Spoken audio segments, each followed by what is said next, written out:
Jimmy Dore moderates while Kurt Metzger stars in a debate with, honestly, y'all, I don't know who this guy is. Let's talk about it, y'all. Middle America. And you ain't black. The first time ever any... What are you people? We're Americans. We are Americans indeed. My name is Vincent. This is Middle America. We are not left-wing. We are not right-wing. We're just right. I'm just kidding, kind of. Okay, guys. Well, if you want to be part of our conversation, facebook.com/America Middle. One of my homies on the forum reached out to me and said, you really need to do a review of this because this is a pretty crazy debate between these two. Now, I was also shocked because I didn't really think about Kurt Metzger or really view the homie as a person who is a debater. I know Jimmy has tried to debate a few times. It's just not his thing. It doesn't mean that you're good or bad. Doesn't mean you're necessarily right or wrong. It just means that you're good or bad at debating. I've been in a couple of those things myself.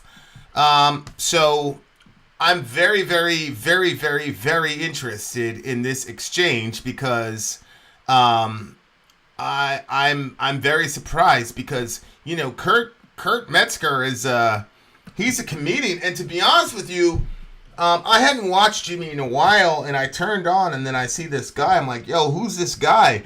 And I got to tell you, initially, I didn't like him. But then he eventually grew on me. Like, I didn't really understand what was going on with the, you know, you had Ron Placone, you had, I think Jimmy was beefing with one of those guys because of the whole COVID situation. People lost friends over COVID.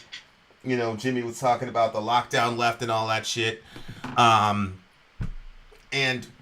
you know, I think Jimmy ended up being right about the COVID thing. I was a lot more to the party line relative to the COVID situation than Jimmy was. I have since changed my mind on COVID, and immediately YouTube sent us a threatening email. They're going to destroy our channel, yada, yada, yada. Because I said something about that was actually factually correct relative to the CDC, but you know, that's okay. I'm not even going to cry about it. Okay, so without further ado, I should be practicing harmonics. That's true, but I'm not going to go to bed till probably 9 o'clock this morning, BC. So I've got time to do that and do this debate review. So I am going to, what I'm going to do, I'm just going to watch this thing and we're going to watch it together and I'm going to clip it and stop it whenever I feel like something is significant. You guys know how we get down. You see the ticker up there, call in if you disagree. Call in if you disagree. That's afterward. I don't know if I'm going to have time, but you know, this is not an echo chamber. I stand by the courage of my convictions, and so I really mean that. If you genuinely disagree and you believe that I need to be corrected, then call in. Not only am I not afraid to defend my position, I'm also not afraid to say, holy shit, I was not looking at that properly. For example, I underestimated Trump. And then on January 6th, I shot a video and I said, holy shit, I underestimated how much danger this man could do to the country. I also overestimated COVID and I shot a video saying, holy shit. So it's okay. It's okay. None of us are God. None of us are completely right all the time. So there's nothing wrong with being proven wrong. As a matter of fact, it's exciting to be proving wrong because that means you've learned something you didn't know before. Having said that, the moment has arrived. Here is Kurt Metzger versus, to be honest with you guys, I don't know who this fella is. I don't even know this guy's name, but let me try to, it's Ben Gleib? I don't know. It's something. I don't know what it is, but let's check it out. Here we go. Kurt Metzger versus this guy. I'm sure Jimmy's going to introduce him, and then we'll be able to pronounce the guy's name properly. Let's do this shit. We have a special guest in the studio with us. Ben Gleib is a stand-up comedian that TBS called one of the funniest comedians working today. He also hosts the game show Idiot Test on Game Show Network and Pluto TV. His second-hour stand-up special, Ben Gleib, the Mad King, just dropped on YouTube. Please welcome our guest back to the show, Ben Gleib. Hi, Ben. What's going on, Jimmy? Good to see you. Thanks for having me back. Well, your hour special, you dropped it on YouTube. Can I show people a clip of it? Here's what it. Before I start, I need to tell you guys what the point of this debate is. Shout out to Michelle O'Rourke. Shout out to the big homie DJ. Before we start, though, we need to look at what they're actually debating. Shout out to Ben Moen, the big homie. Okay, so what they're debating is: are Democrats really any better than the GOP? That's the title of the video. So there you go. Okay, so let's go back. Looks like. Love that. And let's show people a little bit of a clip of it. Here we go. Remember early in the pandemic, we what were all sure we were going to die. Here we go. Remember early in the pandemic, we were all sure we were going to die. Pandemic's almost over, but maybe not. But it could be, but we don't know. There's a chance that it might be or it might not be. It's over, but almost over, but not really, but it's still going strong. It's surging, but it's a weaker surge. It's a weaker surge, but affecting more. It's affecting more, but it's affecting them less. It's affecting less people in a more intense way and more people in a less intense way. It could be done, but it's not done. It's important to get vaccinated, but if you do, you also got to get boosted. Until the booster wears off, and you got to get another booster, in which case you might still get it. You probably will still get it. You'll definitely get it, but if you're not boosted, you're going to get it less or more. And then if you're not at all vaccinated, you're going to get it, and it's going to be worse. But for some people, it's still going to be worse, but not as many people will it be bad for. So I'm glad 2 years in, we finally got a handle on it. Glad we... Not like rolling on the ground funny, but this shit is still funny. I mean, it is true. I mean, that's basically how it's gone. Got it figured out. That Ben Gleib from Helium Comedy Studio. Where was that? Yeah, Philly. Is that Philly? Oh, Yeah, it that's looks like good. Philly. Yeah, good club, great club. I didn't know that they had their own comedy studios. They just started. Yeah, they just started trying to get into the content game, and they've produced a lot of specials. The first 4 specials were Lonzo Bowden, myself, Jade Catapretta, and Randy Feltface. So up there Feltface? with the great puppets of all time. Oh, that's a puppet. He's a last puppet, name. yeah. Oh, okay. I think his pronouns are he felt. I played that Philadelphia room. It's a great room, isn't it? Oh, it's That's lovely. great. It's just a classic comedy room, low ceilings. Low ceiling, great, but good lighting. And I even had, to show how broad our reach is, Kurt, we had Hasidic Jews. I had a table of Hasidic Jews show up to see my show. Wasn't that something? Wow, that's nice. Yeah. So while they're joking, they can also be like swinging around on their sideburns, just playing like a schoolgirl, Hey, having a great time. You I better think be that's like careful. also- You doesn't can't it talk speak about to them the- people. To the real insecurity of comedians. We always say low ceilings, but nobody that doesn't know what that means knows what it really means to us. It just means it makes it sound like there's more laughter. There's laughter. Yeah. Yeah. There's nothing worse than doing it in a high ceiling. Oh, God. Oh, boy, oh, boy. Where the laughs dissipate up in Yeah. like heat and they rise in the air and Not disappear. ideal. I don't want the actual amount of laughs ever being heard. I'd like that laughs bouncing off of walls, making it seem like there's more people there. Now, I haven't seen your whole special yet. I've just seen this clip. Is it available right now on It is, YouTube? yeah. It's up, and the reviews have been like bonkers. Best of my whole life.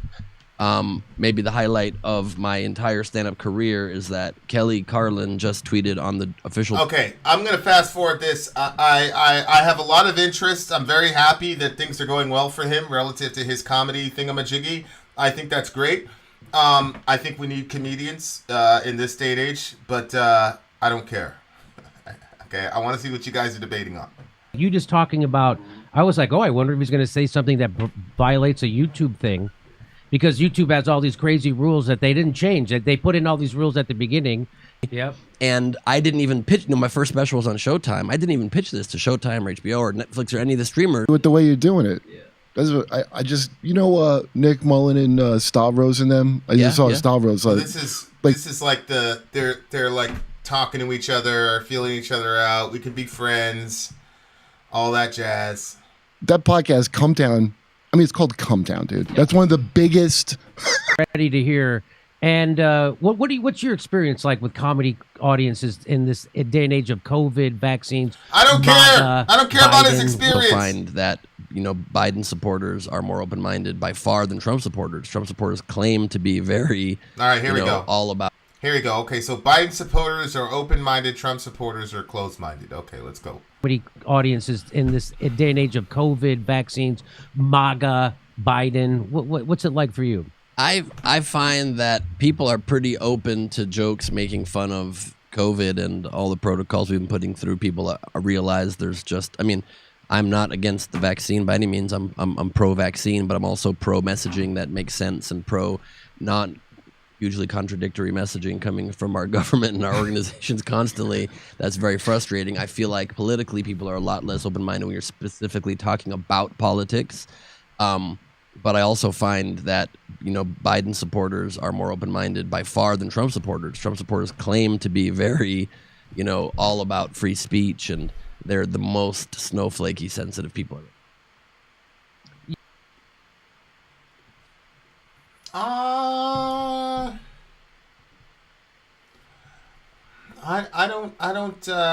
not sure that's true. I think being a snowflake, quote unquote, being a snowflake simply means that you're offended by something. I don't really find those terms helpful.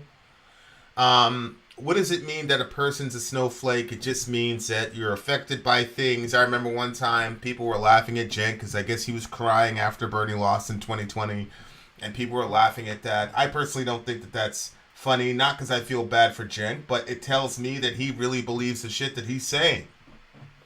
I have a lot of issues with Cenk, but I actually respect the fact that he gets emotional over that shit. So I don't really see the point here. This is more emotional kind of pissing contest stuff. That's not really anything substantive. Okay, so right now the Biden supporters are they can take a joke. They're very open-minded people. Trump supporters are not open-minded. They're soft. They're snowflakes, and they're against free speech, I guess. We continue. Yeah. So what was your take on Biden's speech? I liked it. I know you hated it. I liked it. I thought that I'm assuming he's referring to the Biden speech in which he basically characterized anybody that would vote for Donald Trump as a fascist, a semi-fascist, a danger to democracy, yada, yada, yada. I think that's what he's referring to. It was calling it like it is. I know you disagree, and you don't think, I was watching your video today, you don't think there's a difference between Hillary camp claiming that she won the election and not respecting Trump's win, and the same happening with Biden. But there's an enormous difference.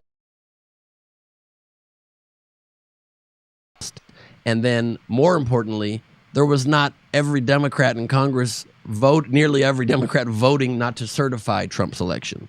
There was an actual admission of the reality of, okay, we can be upset, and there were things to look into with infiltrations of our elections, but he's the duly elected winner. Nonetheless, we can fix our systems, but doesn't mean we don't respect that this person is president, or acknowledge he's president. And the Republicans in Congress, almost in total, don't. And this is mind-boggling to me. Somebody said this to me in the comment section of the video.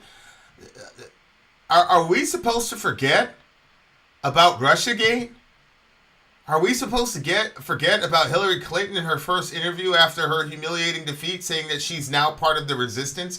Are we supposed to forget about the FBI agents who said that they were also part of the Viva la Resistance, and the other guy saying that he's not going to allow Trump to be president?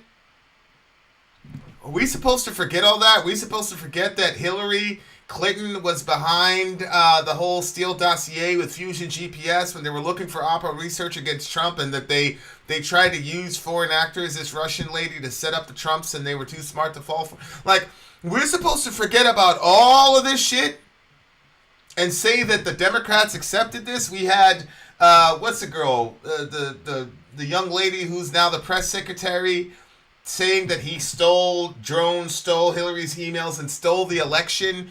You had the former ESPN guy, saying Russian scum, that our democracy was now in the hands of an agent of Russia. I don't understand this stuff. Like, I don't get it. These people did not in any way, shape, or form accept that Trump was the president. They dragged him through a fallacious, ridiculous, nonsensical conspiracy theory. I don't understand this. I really, really do not get this. And no, I have not watched this. I swear on my son, this is the first time I'm watching this. It's unbelievable to me. To me, that is incredibly dangerous. And I know also, Jimmy, you don't think that we... Who was that black lady? I forgot the black lady's name that was saying, yeah, be violent. And she said, he's not the president. She came out on CNN and said, he's not the president. I forgot the black lady's name, but she's a senator. And she also came out in public and on MSNBC and said that Trump wasn't... So I just don't understand the logic here. It's mind-boggling to me that people could revise history that quickly. No, the Democrats did not accept Donald Trump. Maxine Waters came out and said that Trump wasn't the real president, that he was not legitimate, that the election wasn't legitimate, etc. So I do not understand what this dude is talking about. Live in a well-functioning democracy anymore, but whatever shred of it we have left is eroded and destroyed by people not even saying that we can have a common set of facts, and when somebody loses an election, they've lost. And I think that's a big problem. So you didn't see the headlines or the videos of Hillary Clinton calling Trump an illegitimate president? You didn't live through 5 years. I saw that. Wait a minute. You didn't live through 5 years of Russiagate, where every person who went against the establishment was called was red baited and called a Russian, and everybody said the election was a hoax and that it was thrown by Russia and Putin in collusion, and that's why they hate.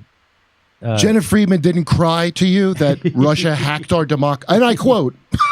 But, Russia hacked our election. Yeah. How'd they do that, Jenna? The machines? What do you mean? Well, they did to a degree with Facebook. They did it with. Oh my God!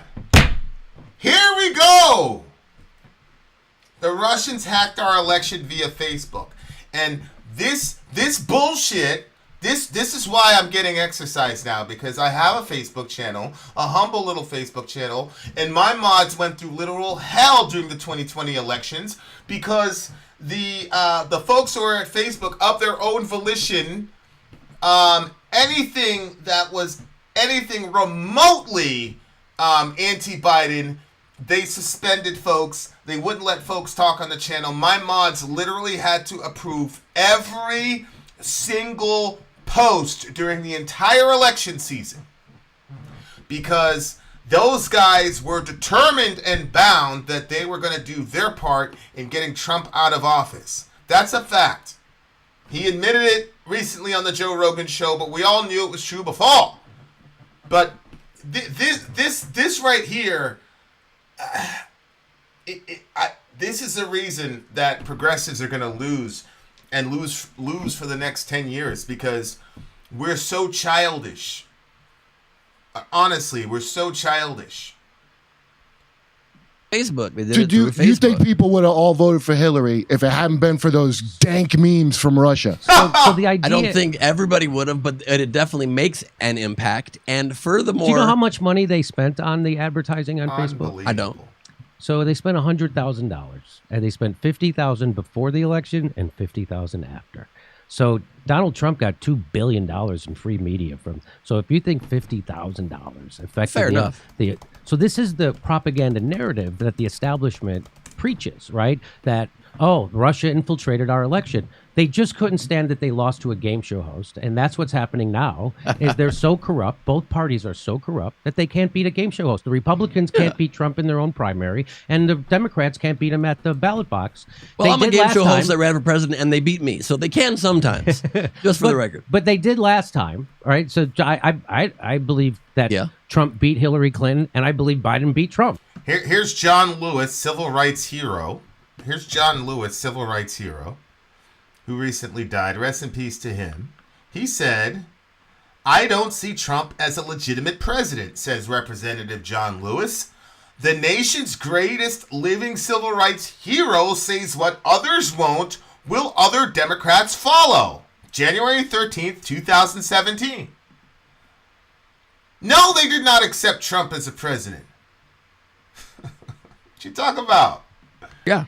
But it was okay. I agree with that, of course, too. Yeah. So, but why do you think it was okay for 4 years straight, now going on 6 years straight, to say that the 2016 election was stolen by Russia, or was that? Why is it okay to say that, but it's not okay to question the 2020 election? I don't question either. Right. But I'm saying, if you're going to allow them to question 2016 at the top of their lungs and red bait every one of their political enemies to do it, why can't other people question the election? I think that the answer is that both questionings to a degree are wrong. But I don't think for all 4 years, but not questioning is not wrong. So I don't think for all 4 years, most Democrats were questioning Trump's legitimacy as president. There was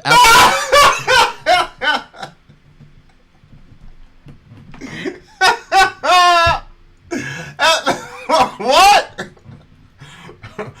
Listen, the Republicans, okay, they're tweeting, they're putting stuff on Facebook. They're not ginning up special counsels. They're not deploying the intelligence apparatus to go after Joe Biden. What are you talking about? This shit is, this is the shit that gets me. Because now, this guy's just blatantly lying and being completely inconsistent. Just like Homegirl did. I was about to shoot a Middle America episode. I was like, man, forget it. Because even on my own platform, all the so-called progressives, we're all millennials. They're all young. They don't understand things yet. They'll understand in 10 years.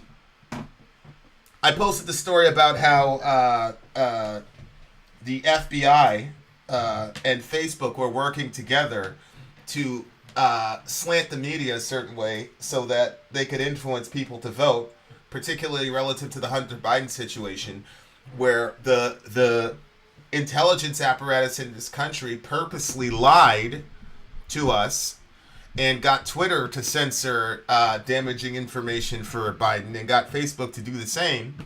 And that came out, and you should see all the so-called leftists on the Middle America page justifying that bullshit. Because we're so young and emotional that we know, yeah, that was breaking the law. Yeah, that's not good for democracy. Yeah, that influenced an election in a meta way. Yeah, we understand that. But that's a guy we don't like, so we're not going to be consistent because we don't realize that the same thing can be turned against us. You don't like Trump, so you're happy that they violated all these laws and did all this bullshit and all this extra surveillance. Like people don't realize, like, the intelligence apparatus coming onto your mass media and saying, we're going to get you through the mouth of Chuck Schumer. I'm not going to show you the video because I've already showed you the video. Chuck Schumer came out there in 2016, right after the guy got 2017, right after the guy got sworn in, and said all that shit to Rachel Maddow. They can fuck you up 6 ways from Sunday or whatever it is he said. But we're supposed to ignore all that and make some sort of equivalency between, what's the lady's name, Marjorie Taylor Greene or Lauren Boebert saying that the thing was fixed in the 2000 Mules movie. We're supposed to make an analogy between that and special counsel Robert Mueller, Michael Steele, the Resistance, and all the rest of it. We're really supposed to say that there's an equivalency there.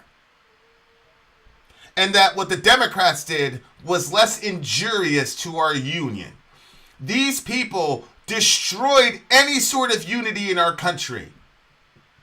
They didn't give this man any opportunity whatsoever. You remember what Dave Chappelle said? Dave Chappelle said, well, I don't really like you that much, but I at least got to give you a chance. And now, you know, Dave Chappelle is also now persona non grata to these silly people. It's unbelievable to me. We continue. Absolutely was a year and a half, maybe 2 in there of like, he's not my president. I think that's more of a protest statement than saying he's not actually the president. No. Shorty said that he stole the election. Keith Olbermann said that our democracy is over. Democracy is over now because we're in the hands of scum, Russian scum. God bless all the Russian Americans who had to go through that entire situation. We continue. Yeah, not in his purview, as Rich Yonkers says. Not in his purview. Why didn't you guys go after Michael Steele for lying? Oh, that's outside of my purview. You guys jammed up all of Trump's people when they told some truth or untruth or technicality or whatever. Michael Steele, Hillary Clinton, all them folks, nothing happened to them. Outside of my purview. We continue. Nah, I'm black in America. So my thing is, if they could do that to Trump, one of the most powerful white men in America, there's no way I'm not going to call that out. Because what's going to happen to me? Or what's going to happen when there's a black dude in there that's got some power that can do something for black folks? And you allow the intelligence apparatus to just boldly and nakedly violate this man's rights all over the place and apply the law inconsistently. What do you think's going to happen when somebody gets into office who's actually going to do something for black folks? Not like Obama. Actually going to do something for black folks and really do some real shit in this country. What do you think is going to happen to him? Y'all silly as hell. You think they're going to stop at Trump? That's the same apparatus that killed Dr. King and Malcolm X. We continue. But I think, and that dissipated to just a lot of things he did that I think were not okay, but that is still very, very different. And there was evidence. What, $50,000 maybe is not election changing, but that is actual substantive evidence versus no substantive evidence of fraud in the 2020 election and the lawmakers voting. Why do you think there's not a difference between some of the most angry people on each side of this very messed up spectrum protesting and bitching about it compared to the lawmakers themselves validating? Trump did more for black people than Obama did, in my opinion. That's 1,000% true.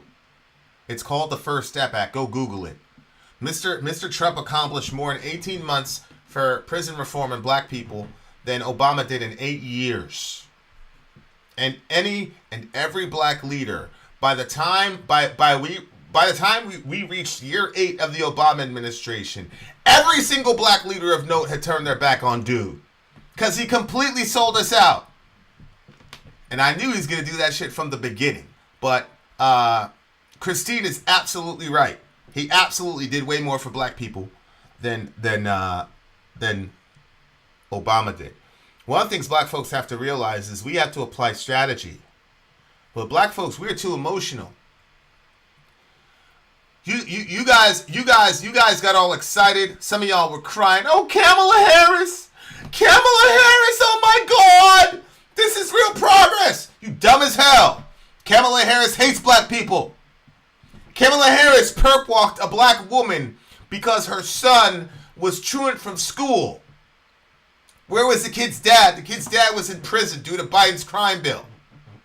And you silly ass Negroes, I'm in a mood today. You silly ass Negroes went and voted for that broad with tears in your eyes. Dumb as hell. She hates black people. I don't need the president to like me. I need the president to understand that in order for me to give him power, he has to give me something. Mr. Trump understood that, and we could use that as leverage. We have no fucking leverage with the Democratic Party, black people. Zero. None. They're not doing none for you.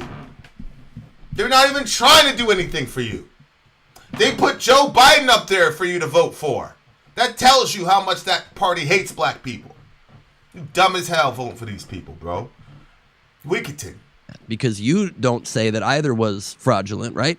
But one side in power says it was. And that's the 2020 Republicans saying that Trump was cheated and still say it and still support it. And Trump is still saying it wasn't a fair election, and they're still supporting it and him. Won't you acknowledge that's a difference? No. Why? No, I would say Russiagate was a nonstop.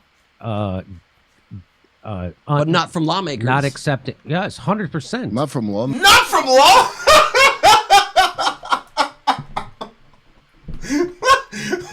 What are you talking about? What do you mean not from lawmakers? We didn't have a special counsel on the floor of the U.S. Senate? What are you talking about? We didn't have Adam Schiff up there every day? We didn't have the bullshit impeachment? We didn't have any of that? What are you talking about?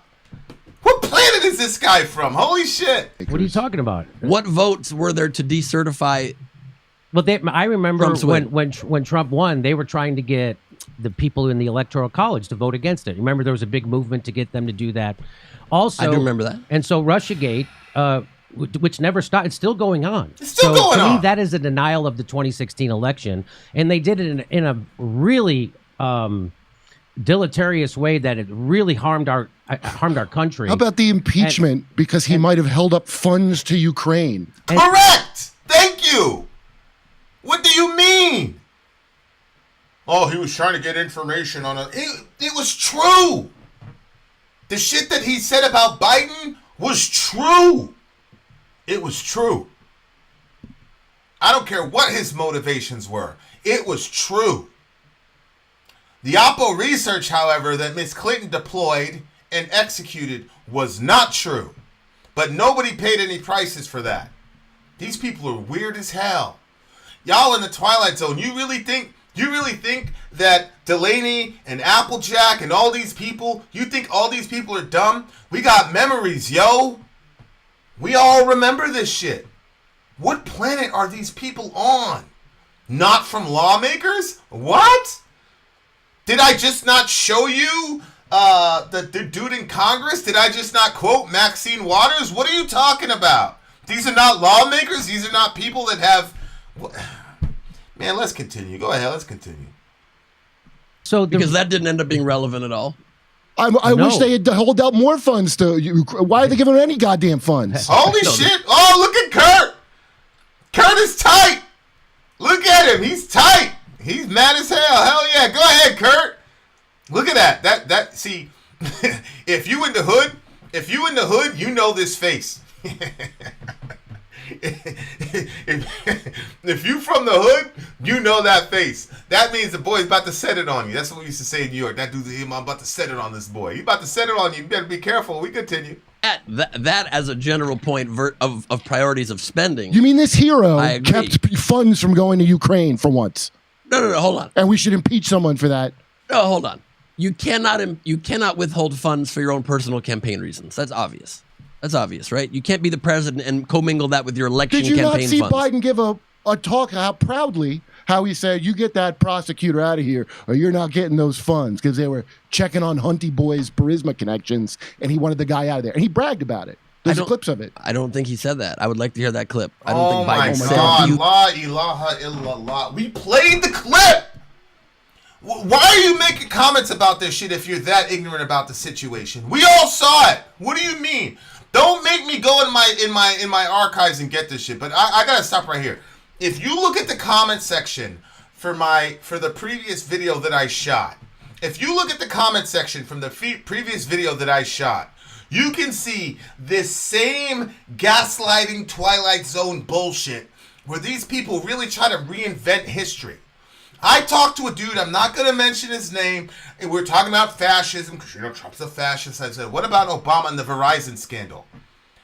And he kept ignoring the Verizon scandal. So I said, are you going to address the Verizon scandal where Obama completely violated our civil rights, completely even abused the Patriot Act, went worse than Bush, even left-wing outlets and shit like that, Atlantic, New York Times, everybody was saying, holy shit, Obama OD'd on the civil rights shit. So the Verizon scandal was a huge scandal during the Obama administration. Let me find, this dude did not know about it. He literally tried to imply that I made it up. Now the reason I'm bringing that up is because these people have extremely short memories. And they're coming into these discussions completely disarmed with any sort of knowledge or information whatsoever. I mean, this shit is absolutely ridiculous, and I'm not gonna lie, this is getting a little frustrating to me. And shout out to Jimmy for maintaining his composure, but Kurt he's had enough, and I am, I'm with him on that shit, but I didn't think he was gonna be that tight. Okay, I'm gonna make you a mod, DJ, for whatever reason, because you want to be a mod, so I'm gonna make you a mod in a second, because I gotta fix this thing. But guys, look, you can disagree with a lot of things, okay? Like, I don't think you have to completely agree with me to be, quote, right or wrong on a topic, but you at least have to tell the truth. Okay, I just added you as a moderator, DJ, so go for broke. Okay. Trump Pinocchio says this is not a Christian channel. I don't know what you mean by that. This is a channel to discuss politics, but I am a Christian. We continue. You get that prosecutor out of there, or we withhold funds. Do you think the president election is well, I guess, and I could just speak for myself here. I don't see it as anything more than a world's greatest grandpa contest. And some people are like, oh, he's not my grandpa. But what do you think the president actually does? Because since Biden's been in, can you think of a single thing that's better? That all the stuff, which, like what? Sure. Like he just forgave a lot of student loans. Something that's good. That's good. That's something that's better. And I applaud Biden for doing that. I hope he does more of that. Is it the ultimate solution to the student loan situation? We know the student loan situation is systemic, and there's the capitalist underpinnings that guide our country, so we know it's not the ultimate solution, but it is better than nothing. You have got to give Biden that. Okay? So I'm going to give Biden that. Okay? So that is better, and I don't believe that would have happened under the Trump administration. Now, conversely, I don't believe Trump would have given $100 million or whatever, $100 billion, whatever the billion is in this conflict with Russia, Ukraine. You know what's funny? You guys kept telling me that Trump was in the back pocket of Russia. You know what's funny to me, though? That man waited until he was absolutely sure that Trump was out of the Oval Office to invade that country. He made absolutely sure that Biden was truly, truly the president, and then he invaded. Feel how you want to feel about it. That's a fact. We continue. Christianity has nothing to do with politics. Trump Pinocchio, you're completely wrong. Jesus' first statement out in public was a political statement. Repent, for the kingdom of God is at hand. That's not a spiritual statement. That's a political statement. Especially in Jesus' seats in Laban in Second Temple Judaism. So I'd encourage you to read some books about Second Temple Judaism and what their understanding of the kingdom of God was. And I'd also encourage you to read about Nero, who was the emperor at the time, and read about how he viewed the idea that there is another king who would rule the world other than him. We continue. You guys probably thought would not happen. I think, Jimmy, you thought that wouldn't happen, and it happened. Yeah. He gave a half. He did something that was so shitty it pissed off everybody. Yeah, but weren't you in favor of forgiving student loans? I'm 100% in favor. And he did that forgiving to a degree, didn't he? He didn't do it to. So we don't have a public option. We don't have need that, and I agree. He ran on it. We didn't get a $15 minimum wage. He ran on it. Need that, and he's totally finishing full of the shit. wall. He's finishing Trump's wall in Arizona. That's insane. The kids are in worse cages now. And I'm no big Biden defender. Don't get me wrong. I think that the guy is. Look at him. He's smiling. Oh yeah. Hey, I'm not a big. See, this is the thing that gets me. I got. Come here. Let me tell you. Let me explain something to you. This is something that white liberals do not understand. You see this guy's face? Let me mention. Watch Jimmy and Kurt talk about the wall. Okay, watch. He did something that was so shitty it pissed off everybody. Yeah, but weren't you in favor of forgiving student loans? I'm 100% in favor. And he did that forgiving to a degree, didn't he? He didn't do it to. So we don't have a public option. We don't have Need that, and I agree. He ran on it. We didn't get a $15 minimum wage. He ran on it. Need that, and he's totally finishing full of the shit. wall. He's finishing Trump's wall in Arizona. That's insane. The kids are in worse cages now. And I'm no big Biden defender. Don't get me wrong. I think that the guy is absolutely Look. Hey, pretty. Hey. Let me come closer. Let me tell you something as a person of color. Why white liberals piss me off way more than MAGA people. This laughing, joking, hey, oh yeah, kids are still in cages. That's true. You guys, and I'm using this guy as a stand-in for the millions of white neoliberals, and you guys know I don't care. Subscribe or unsubscribe, I don't care. I'm going to speak my truth. You guys for 4 years are whining and bitching and literally crying. You were enraged about the kids in cages. You cared so much about them brown kids over there, them Mexican kids. You were crying. You were angry. This is not our country. There's Rachel Maddow out there. Couldn't even finish the segment. She was crying. She was so emotional. Y'all remember AOC when she was in her little white pantsuit? You remember that? And then, when your boy Biden does it, when your boy Biden did it, you have nothing to fucking say. And when you do talk about it, it's this, hey, you know what that means? That means the entire time when Trump was doing that shit, you didn't give a fuck about those brown people. You were using those brown people as a cudgel to go after Trump and his supporters. Those brown people were convenient props for you to use to go after Donald Trump. You didn't give a fuck about those kids. This is the attitude of the white neoliberal. Well, you know, hey, it's a big joke. It's a big joke.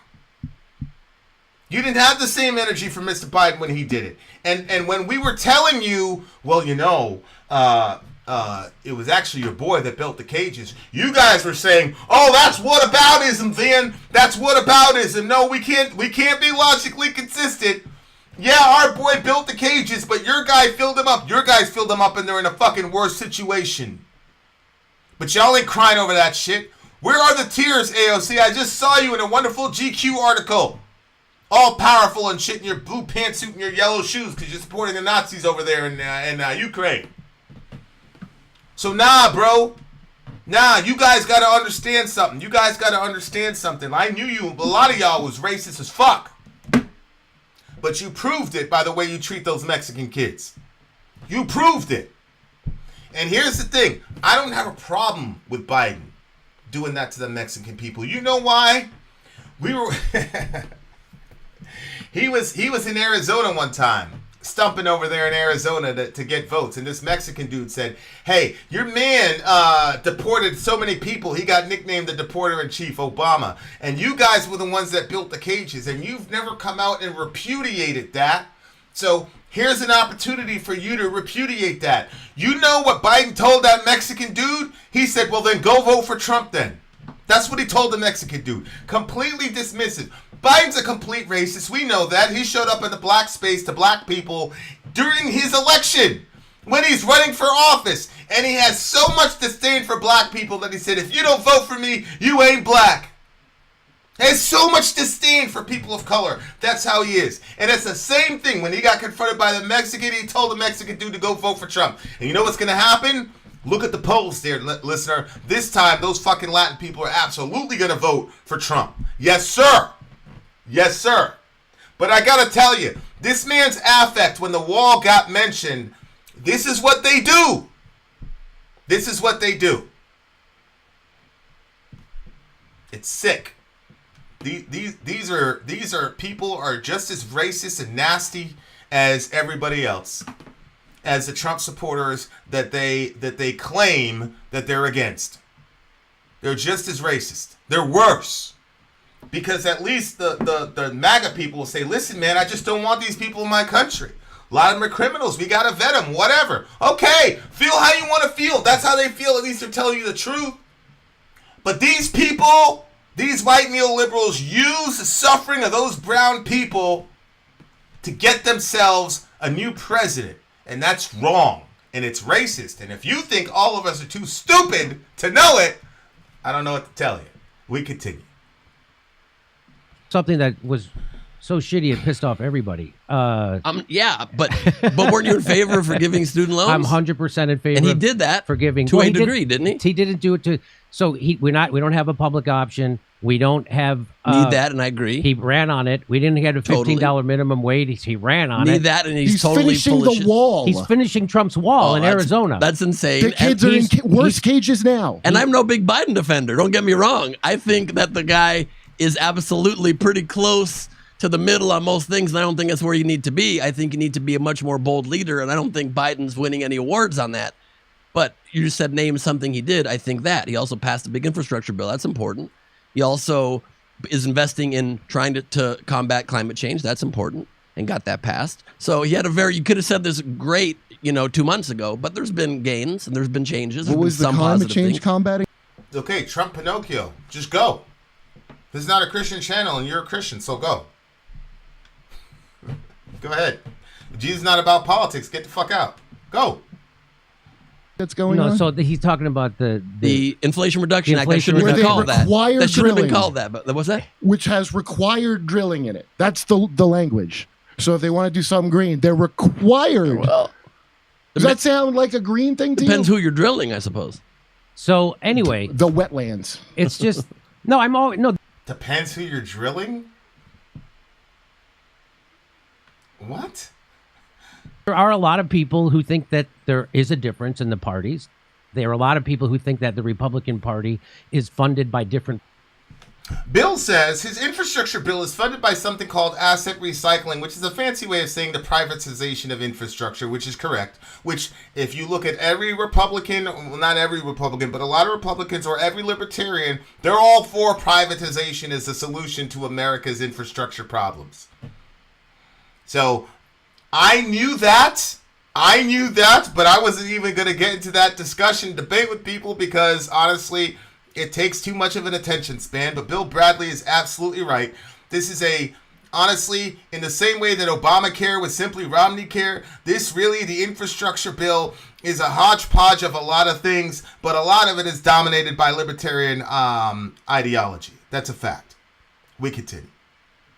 People than the Democratic Party is funded by. I agree with you on that too. That's They why all serve the same people. 100%. Look, the system is incredibly broken, and the biggest issue is getting this dark money, this secret money influence out of our government, out of our politics. We should not be having the ability of these super rich secret billionaires deciding who our leaders are. And no doubt, I grant you this, and I've always said it, both sides are very similar, both sides are very corrupt, and both sides are not most of the time overall as their deep internal desire pushing for our interests. But the difference that I see is that said, there also are public-facing policy positions that each side holds. And on top of everything I just admitted, the Democrats push things that help people that care about the future and that care about fairness and equality in this country more than the Republicans do. It's just the cherry on top of the corruption on the Democratic side helps people a little bit more than the Republican side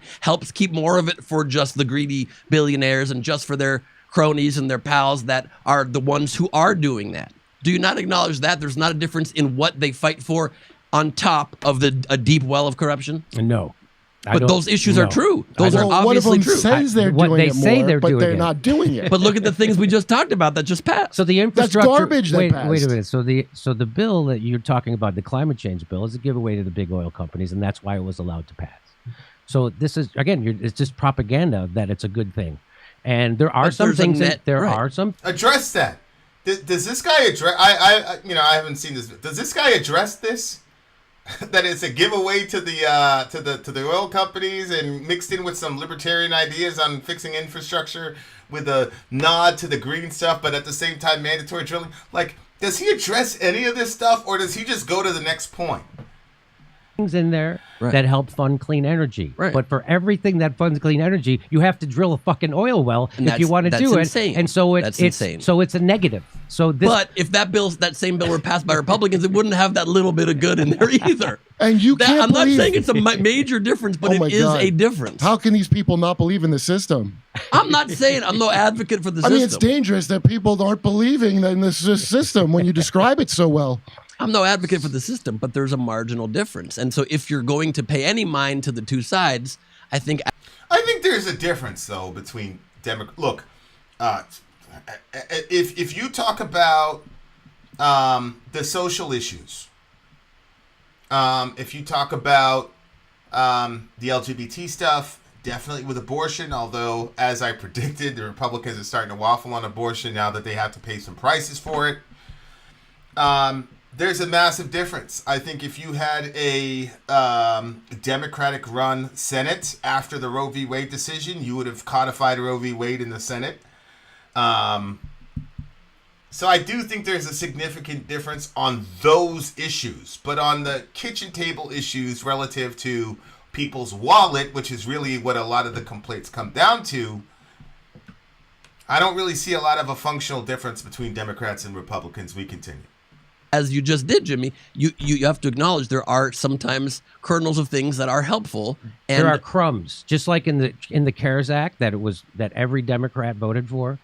That was a giveaway. That was the biggest upward transfer of wealth in human history, and every Democrat voted for it, and they got crumbs. And so this is a one-party system, and this isn't me making it up. They've been saying this since the fucking 70s. Well, I and agree. It's true, which is why the American worker hasn't had a raise since 1980. They look. It was the Democrats that continued this I mean, they were really spearheading this Ukraine stuff. It's the Democrats that have been spearheading this Ukraine stuff, this nonsense of Ukraine. This shit wouldn't have happened under the Trump administration. What are you talking about? So there are differences between Democrats and Republicans. There are. But as far as like the financial, like in your pocket situations, I don't really see much of a difference. And, Barack Obama wasn't a departure from George Bush. He was a continuation of George Bush. And that's why we got Donald Trump. It wasn't because of racism. It was because black people in Milwaukee wouldn't vote for Hillary Clinton after they just voted for Barack Obama. Again, I don't think that the Affordable Care Act gets passed if Bush had a third term. I don't think the Affordable Care Act went far enough, but I do think it's better than nothing, which is why you had a rash of these 28-year-olds dying, these 20-year-old diabetics dying. Why? Because you got phased out of your parents' insurance in Obamacare at the age of 28, and so all these kids started dying at 28. Alex Smith, a lot of dudes, a lot of women and men were dying every year at that age because of Obamacare. So that tells me, A, yes, it didn't go far enough, but B, it went farther than what the Republicans would have given us. And I do think that having Obamacare in concert with Bernie Sanders, or 26 people said, 26, my bad, not 28, 26. I do think with Bernie Sanders in concert with the Obamacare discussion, when he talked about Medicare for all, I do think that 8 years of Obamacare combined with Bernie, who is not a Democrat, he's an independent, but he caucuses with Democrats, right? I do think it mainstreamed a conversation that if the Republicans would have dominated during the Obama years, would still be an underground discussion. And so I understand that it was Romney care. I get it. But at the federal level, you're not going to get Romney care or Obamacare at the federal level because no Republican president could ever run on that. Romney was a governor, I believe, of Massachusetts. Massachusetts is essentially a blue state, right? Where was Romney? I know he's on the East Coast, right? He's in the Northeast. What was he? He was a governor of... he's from Utah. Where was he though? Where was the dude? Wasn't he in Massachusetts? I'm pretty sure he was in Massachusetts. Somebody correct me about Romney, but I'm pretty sure Romney care. Well, yeah, he was the governor of Massachusetts, right? And Massachusetts is essentially a blue state, so he could get away with Romney care. But I don't think I don't think that a Republican president at a federal level could have gotten that done. So you have to give that to him. Bernie sold us out. Absolutely. Bernie sold us out. My point is he does have value because Bernie was the one that converted me to Medicare for all. Okay? I was out there calling Obama a socialist and all this other shit. I didn't know what I was talking about. I hadn't read a stitch of Marx, whatever. But it was the combination of Obamacare, when I saw that the world didn't end and people got Obamacare, and then when Bernie came out and aggressively said this doesn't go anywhere near as far enough, and then he made his case with Killer Mike in the shop. Obviously a big nod for UBC, right? Like you got to give. You cannot say they're exactly the same. You can't say they're exactly the same. There is a variance between them, and if you look at it over the long run, there is a difference there in a pretty significant way, in my opinion. Okay. In my opinion, there is a variation between those two in the long run. The problem is that I don't believe. Let me drop this on you guys. Joe Biden, in my view, is ultimately to the right of Donald Trump. I don't believe that you would have gotten Obamacare if Bush had a third term, but I also don't believe you would have gotten Obamacare if Biden would have won in 2008. I don't know if you guys remember those debates. Biden was the one saying, how are you going to pay for it, Barack? How are you going to pay for it? You know, that's when, his mental faculties were a bit sharper than now. He was going after Obama. Him and Hillary were mocking Obama, saying that it was pie in the sky and all the rest of it. So you wouldn't have gotten any sort of socialized medicine at all if Biden would have won in 2008. That's my problem.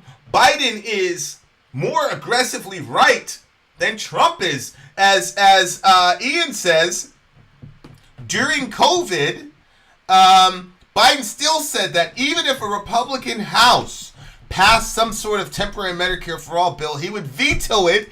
And his argument was, how are we going to pay for it? That's what he said. So, look, there is a difference between Republicans and Democrats in a favorable way if you look at the trajectory of Obamacare and the concept of socialized medicine in this country, the fight for 15, et cetera, et cetera.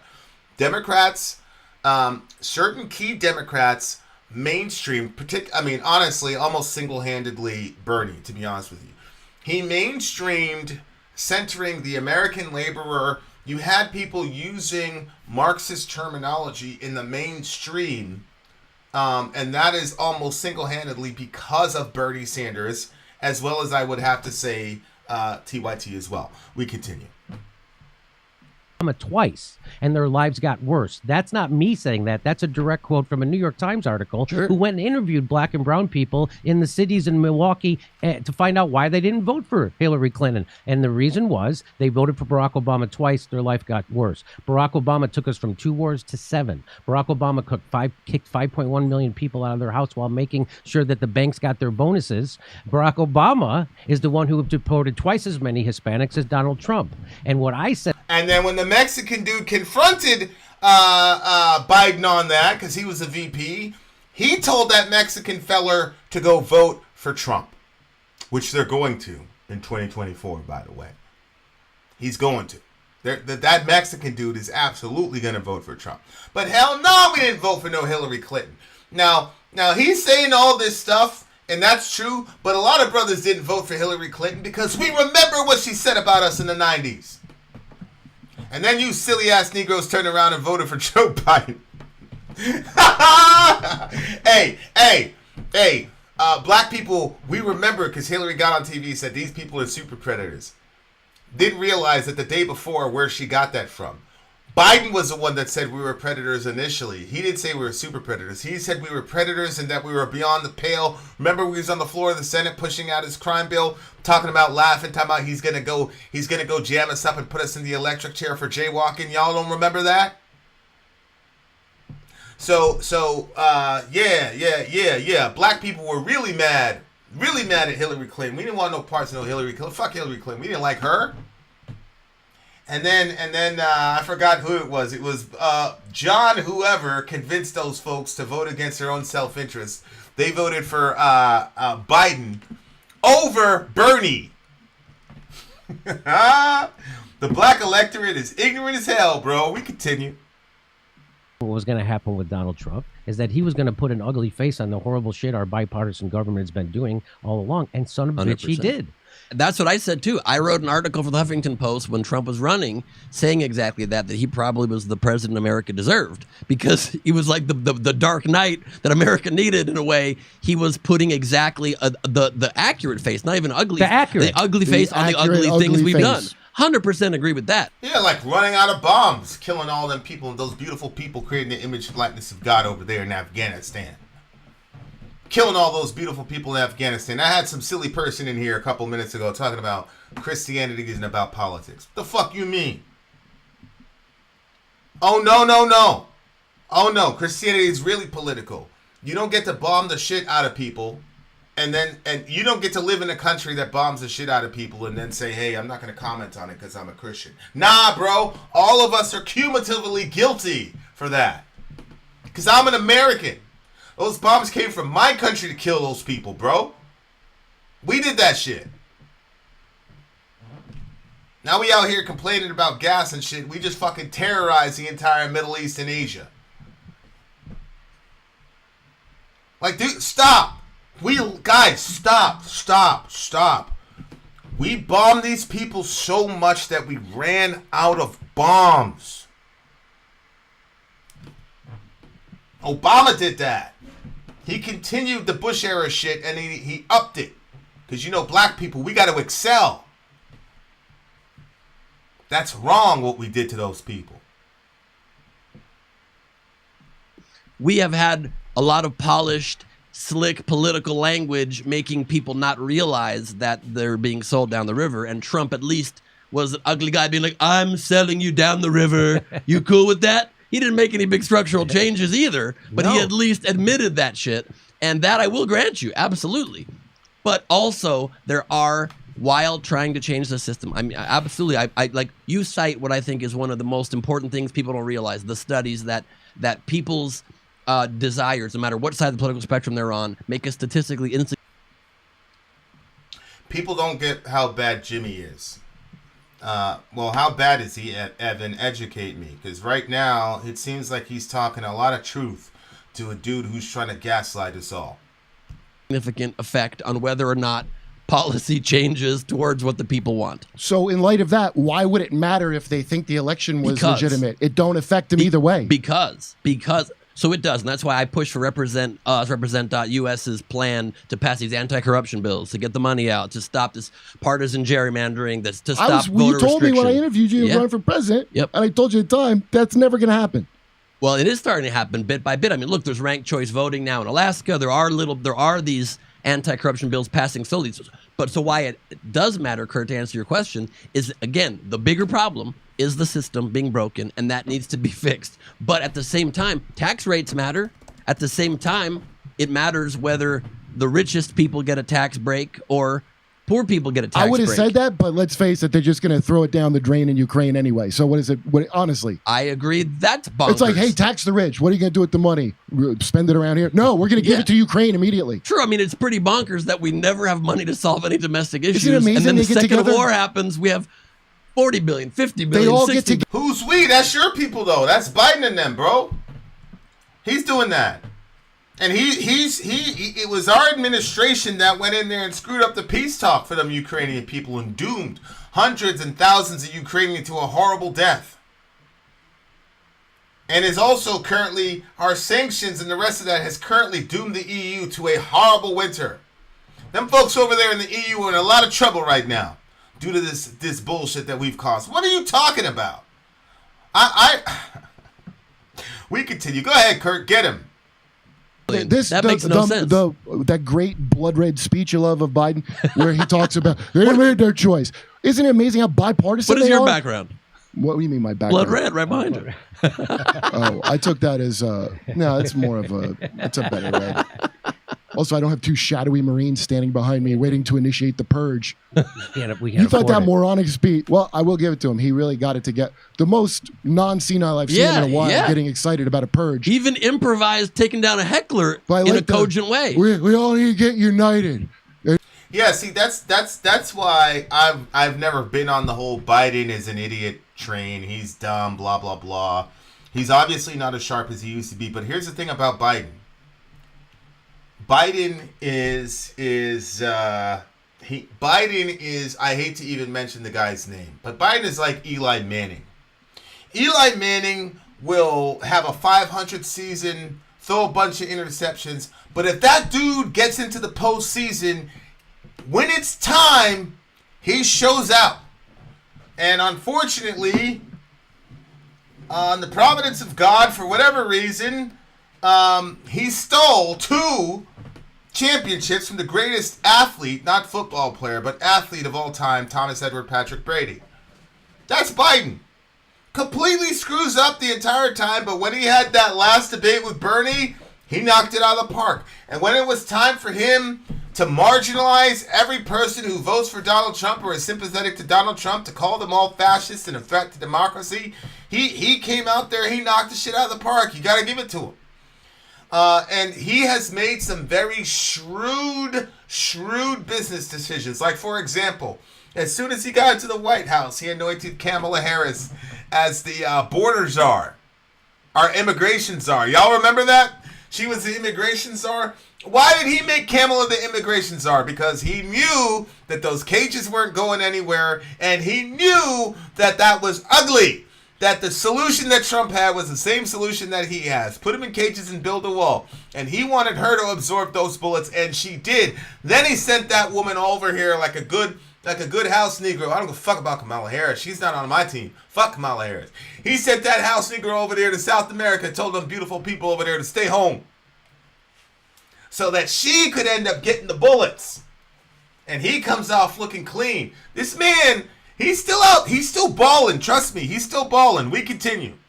To attack these other guys. They've made their choice. Well, no, but they've made their choice. No, but that's where I disagree with you, is because you can't. The right all came out so aggressively mocking Biden. I'm for not a to the speech. right, by the way. What's that? I'm not to the right. I understand. And I hate Democrats more. And I'm not to the right. He hates Democrats more. I don't hate anybody, but I don't like... I think there's a difference. Even you guys explained to me, and I agree, there's a difference between left and Democrats. But I also think there's a difference between neoliberals and Democrats. There's some people who are Democrats who are not Democrats because they believe in any of these principles. It's just they're not Republicans. But I think this guy is a neoliberal. I'm going to categorize the white neoliberal. I got problems. I got serious problems. I do. I'm not going to lie to you. But I don't think you could say all Democrats are that. I think this guy's a subset of the Democrats. That Kurt basically told this dude to his face, "I hate you." That's kind of funny. Hey, come to the show, Ben. Come to the show. I'll talk to you. I'll talk to you. We continue. I don't know what that. I don't understand why. Well, besides just being the enemy of comedy, which is what I do, that's one major thing. I don't know if you were around when I had the whole media try to ruin my life. I remember when I was right. I don't know if you remember that. I don't remember so the details. I know that snowflake shit you're talking about, because I've had it all. I had when the alt-right was a thing. Yeah. Briefly, I had them trying to do all kinds of fucked up things to me.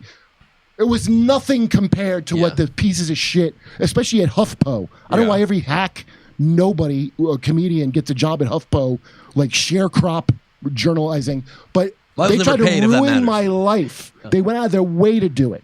Does anybody know what Metzger's talking about here? Hey, candy apples, my people. Does anybody know what Metzger is talking about here when he's saying that that they try to ruin his life? Because he looks really tight right now, and I'm with him. Like, he's my homie. Get his content. I mean, we're a pathetic little channel. We're just here at a little bit of community. But yeah, I'd like to talk to the homie. I can't believe that I want to talk to him about his attitude relative to the building the wall stuff and all the rest of it. Because all the white neoliberals were crying. They were, ah! Remember that? They were crying. We continue. But Kurt is tight. He's mad. He got a personal vendetta with these folks.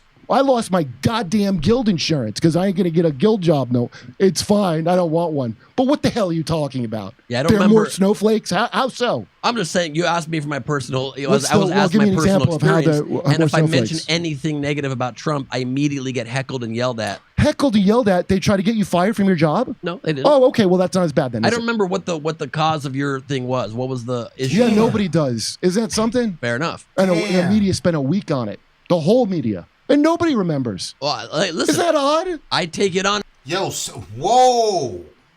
Yo, I've never seen the homie like this. Kurt, okay. Shit, I want to talk to Kurt now. I don't want to talk to this guy. This Ben guy's corny as hell.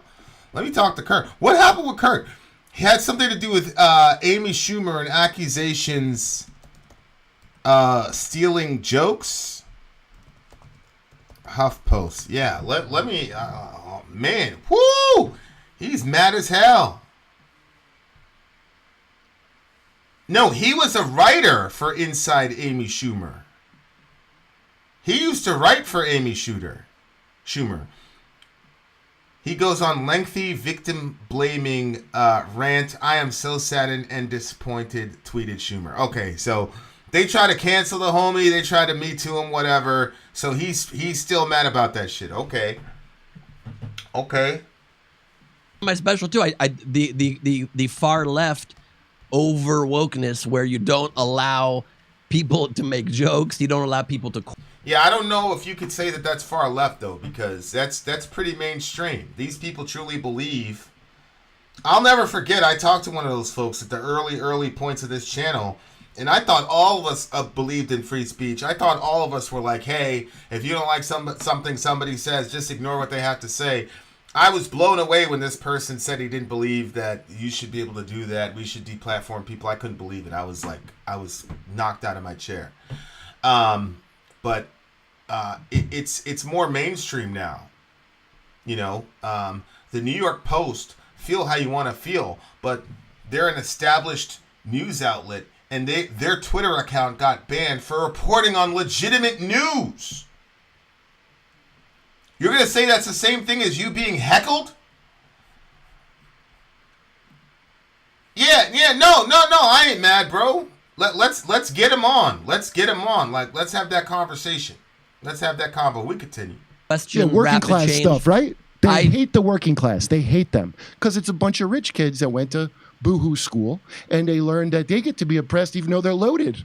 And then that way you could bypass all the uncomfortable stuff and just make it about all the great unwashed, deplorable MAGA people. And have a little wall in our heart. We'll build a wall in our heart. But the difference I see. He did, though. He really, really did.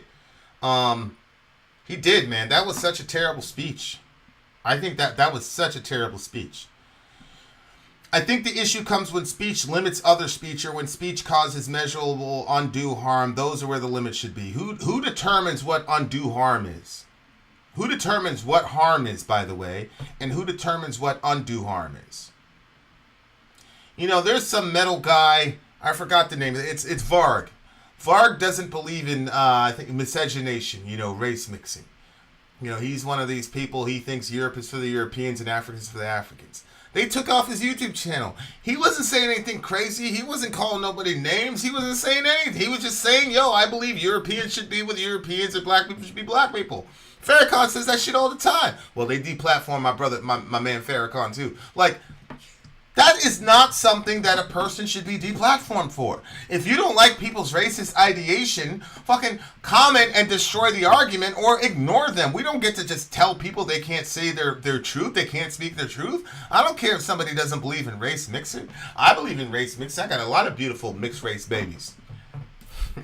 I wanted to get an interview with the guy. Nah, man, nah. Unless you're yelling fire in a crowded theater or you're actively trying to incite violence, you should be able to let that shit fly. This is ridiculous. We continue. Both sides are too extreme. Both sides are repressing of free speech in that way and repressing of ideas. But one of those sides is trying to end your career, is trying to hamstring you from communicating in the public square, and one of those sides is working with the intelligence apparatus in this country, and one of them is not. Stop trying to make an equivalency between the two. They're not the same. They're not the same. We continue. And by the way, I'm not talking about the left, because these people hate the left as much as they hate anybody else. These people don't care about left, right, or center. They just care about, do you agree with me or not? If you agree with me, you're okay. If you don't, you don't. That's it. That was the code when Biden was talking about there are some good Republicans. Why are they good Republicans? Because they agree with you.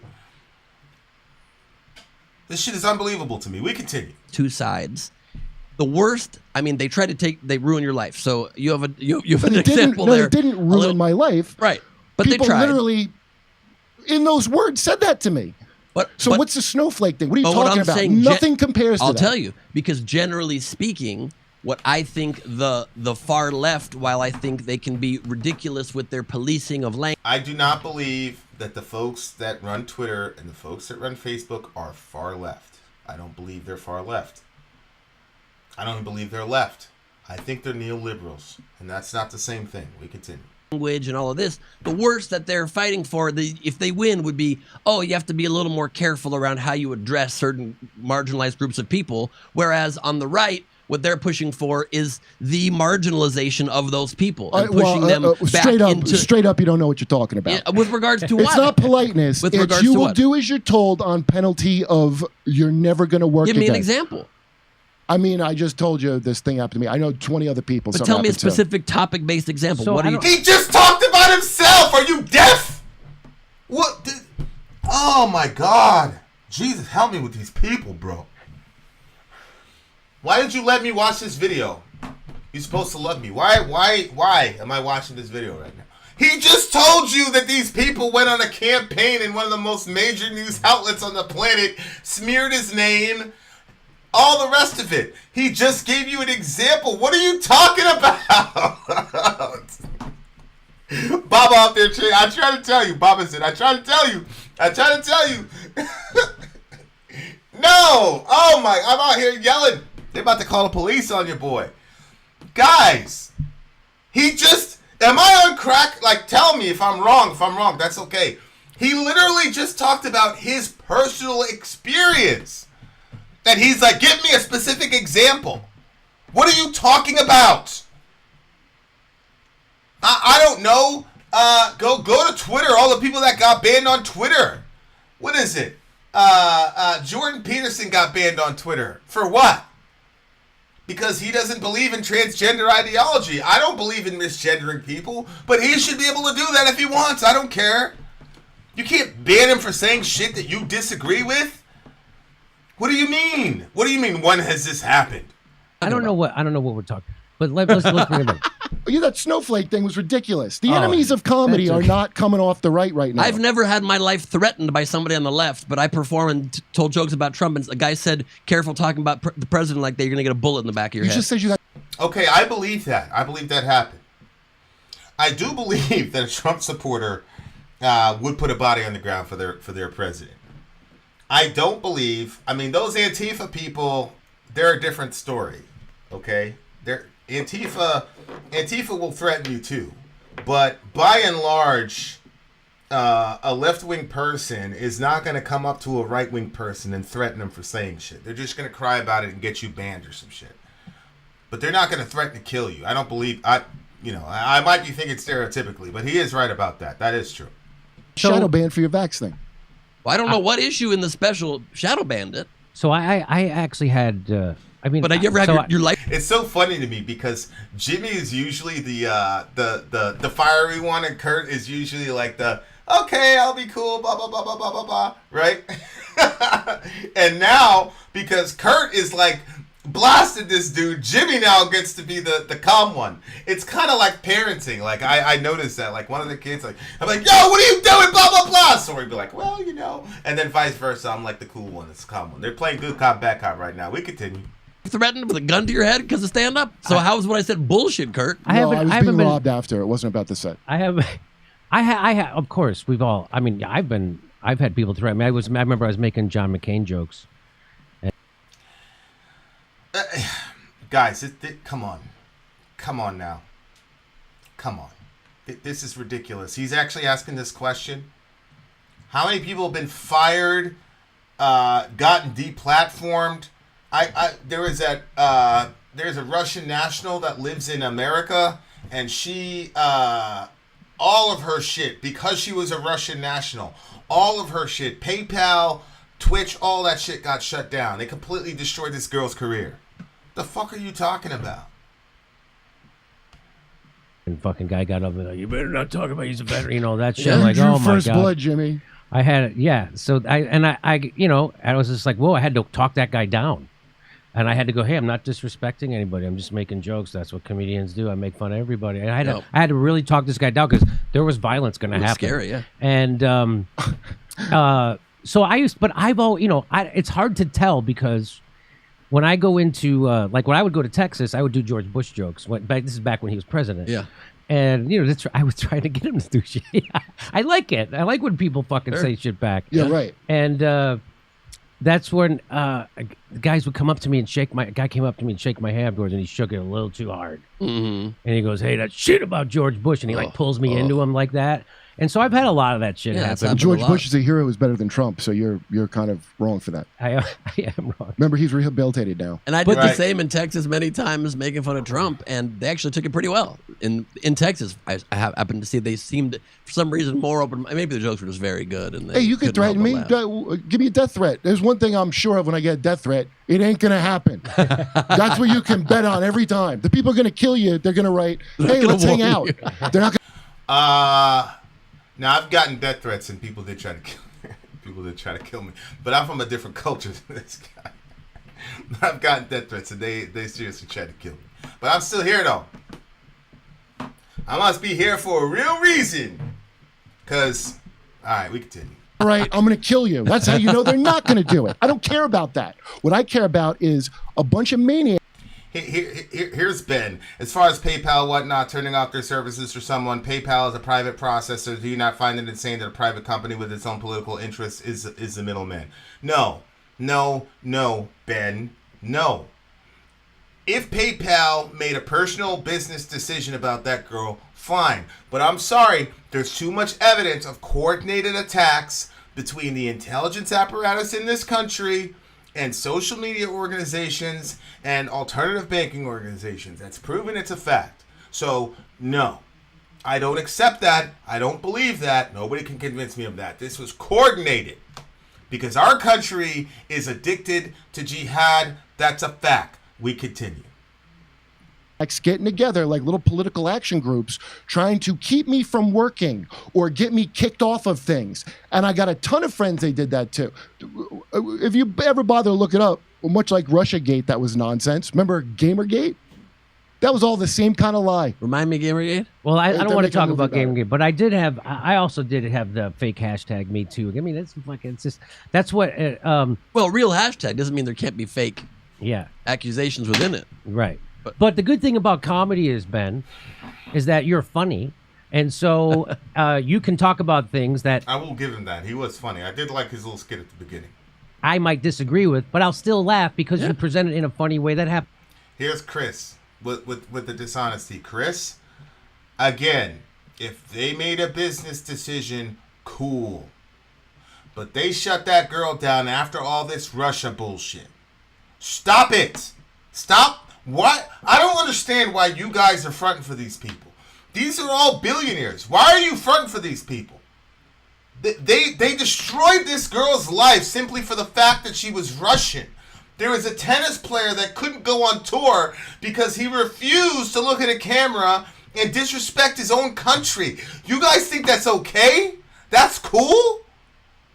Man, y'all, I can't deal with y'all, man. Like, I cannot deal with you guys. The inconsistency is fucking mind-boggling. You guys can never again call anybody a fascist. Oh, they did that with adult entertainment too. There's obvious reasons for that, and there's business reasons for that. That was not the reason they shut that Russian girl down. Stop it, Chris. You know better than that. Why are you running interference for these people? You hate Trump that much that everybody else's throat has to get slit to defend that whole apparatus? Please. It just happened with me. I saw Bill Burr a couple weeks ago, and there's a couple things I didn't, but he said it in such a funny way. I told you can't help but laugh. Yeah. And Chris Titus too. I disagree with everything Chris Titus had to say, but he made me laugh. And I told him, I go, it's a high compliment. I disagree with everything you're saying, but you're still funny enough to make me laugh. And that's what comedy's about. 100%. And so just watching that, that was hilarious. Thank you very much. So I really enjoyed that. Thank you. And I really tried with this special. I don't mention Trump's name once in the special very intentionally. And I tried really hard to create a special that calls out a lot of the absurdity in our country, calls out a lot of the bullshit, polarization. Since we wanna reinvent history and act like we don't know what the fuck is going on, here we go. Twitch streamers in Russia lose livelihood as sanctions hit home. That's one. There's a whole bunch of them. What are you guys talking about? Russian Twitch streamers are having their payments withheld due to sanctions placed on the country over the invasion of Ukraine. Why is Twitch and PayPal doing that? Why are they participating in that? Somebody explain that to me. PayPal and Twitch boycott Russia. GlobalEsports.com. I can go on and on and on and on again. Our Russian streamers going broke now. Why was PayPal and Twitch boycotting Russia? For what reason? Chris? Why did they all of a sudden decide in March of 2022 that they were going to do that? Explain it to me. Y'all wild, bro. You guys are wild. Russian anime Twitch streamer blocked from PayPal. She's an anime streamer. Okay? Thanks to Russian conflict. This happened over and over again. Y'all gonna pretend that shit didn't happen? Y'all killing me right now, bro.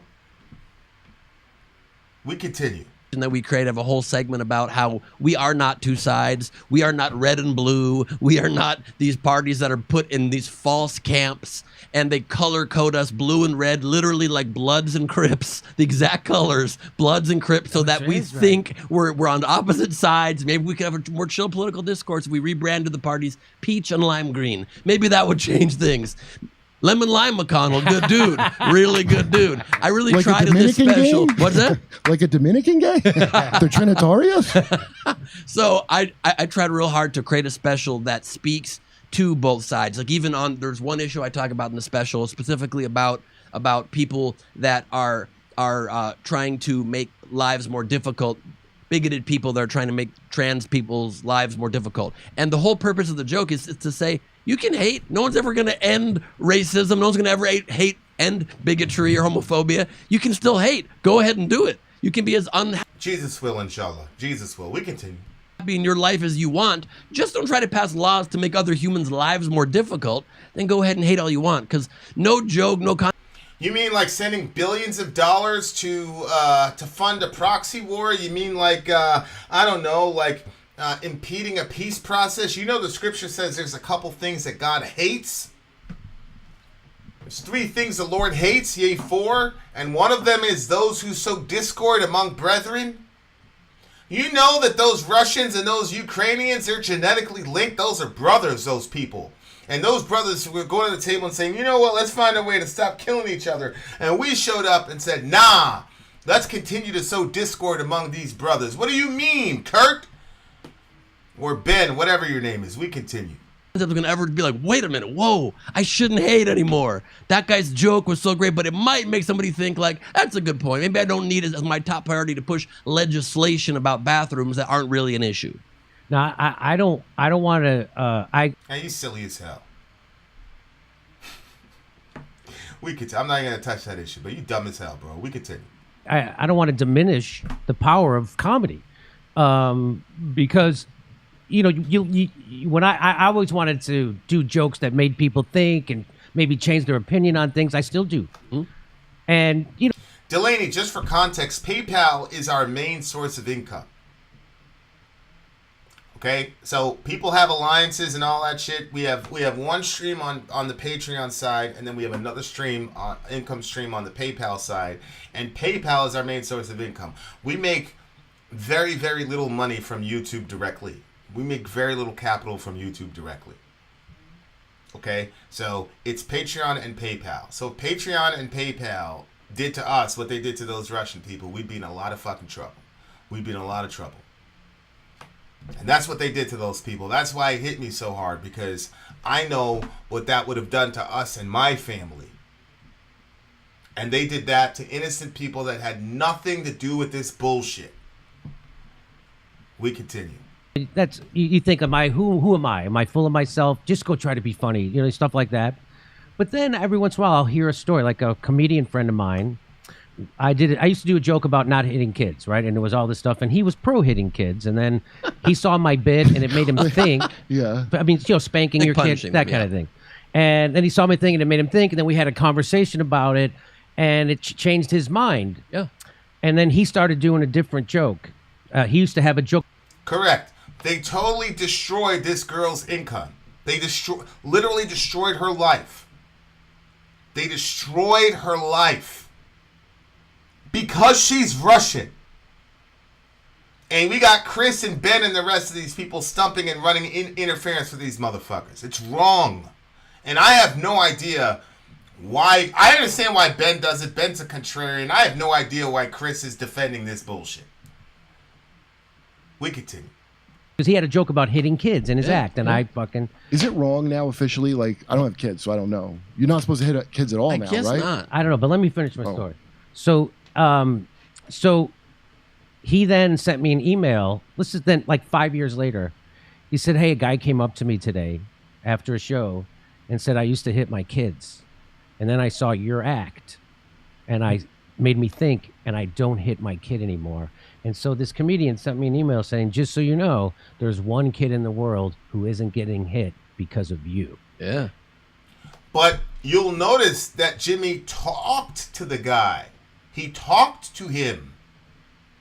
He didn't say, oh, you're pro-hitting kids. You're bad. You're a monster. I'm going to use my power to go through all the circuit and get you banned, shadow banned from speaking comedy, and I'm going to feel righteous in doing it. No, he talked to the guy. He reasoned with him. And then that affected how this other guy did his thing, and then it spread. That's how things work. That's why free speech is important. That's why it's important. Because we can change each other. You know how many opinions and ideas I've changed since I started just this Middle America channel? You know how many, I used to think that Karl Marx was like the worst person on the planet. And somebody on the channel confronted me and said, you haven't even read any Karl Marx. How can you have an opinion? You didn't even read it. Vin, you're supposed to be the guy, you research, you don't speak on shit unless you know it, but you're being a hypocrite here. You didn't read it. And I said, you know what, bro, you're right. So I went to read. And I changed my mind. I'm not walking out here calling myself a Marxist, but it changed my mind. There's a lot of things where my mind has been changed. And every single time I do a debate on abortion, I get emails from people, holy shit, I have to rethink this now. That's how the game works. But the impulse from certain people in our country now, you say something I don't like, right, wrong, or indifferent, you're going to get deplatformed and I'm going to feel good about it. That's dangerous.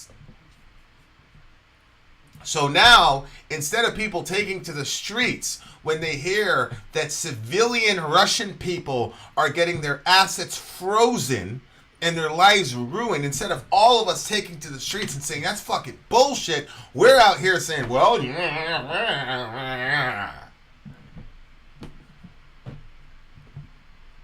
We continue. And that made me feel so fucking good. And I'm like, oh, so you don't know. So it just made me redouble my efforts as an artist. It's not up to me what happens to the stuff I create and say. It's up to me to create it. 100%. And you have to do it by your own moral code and whatever you think is right and wrong. That's what I don't like about a lot of comedy today, is that a lot of comics seem to write jokes just to be as extreme as possible without even believing what they're saying, just to be incendiary. And I think that is irresponsible in a day where words travel on the internet and can affect people's lives negatively or Who do you positively. see that's like that? I always hear about this fabled guy who's just trying to be.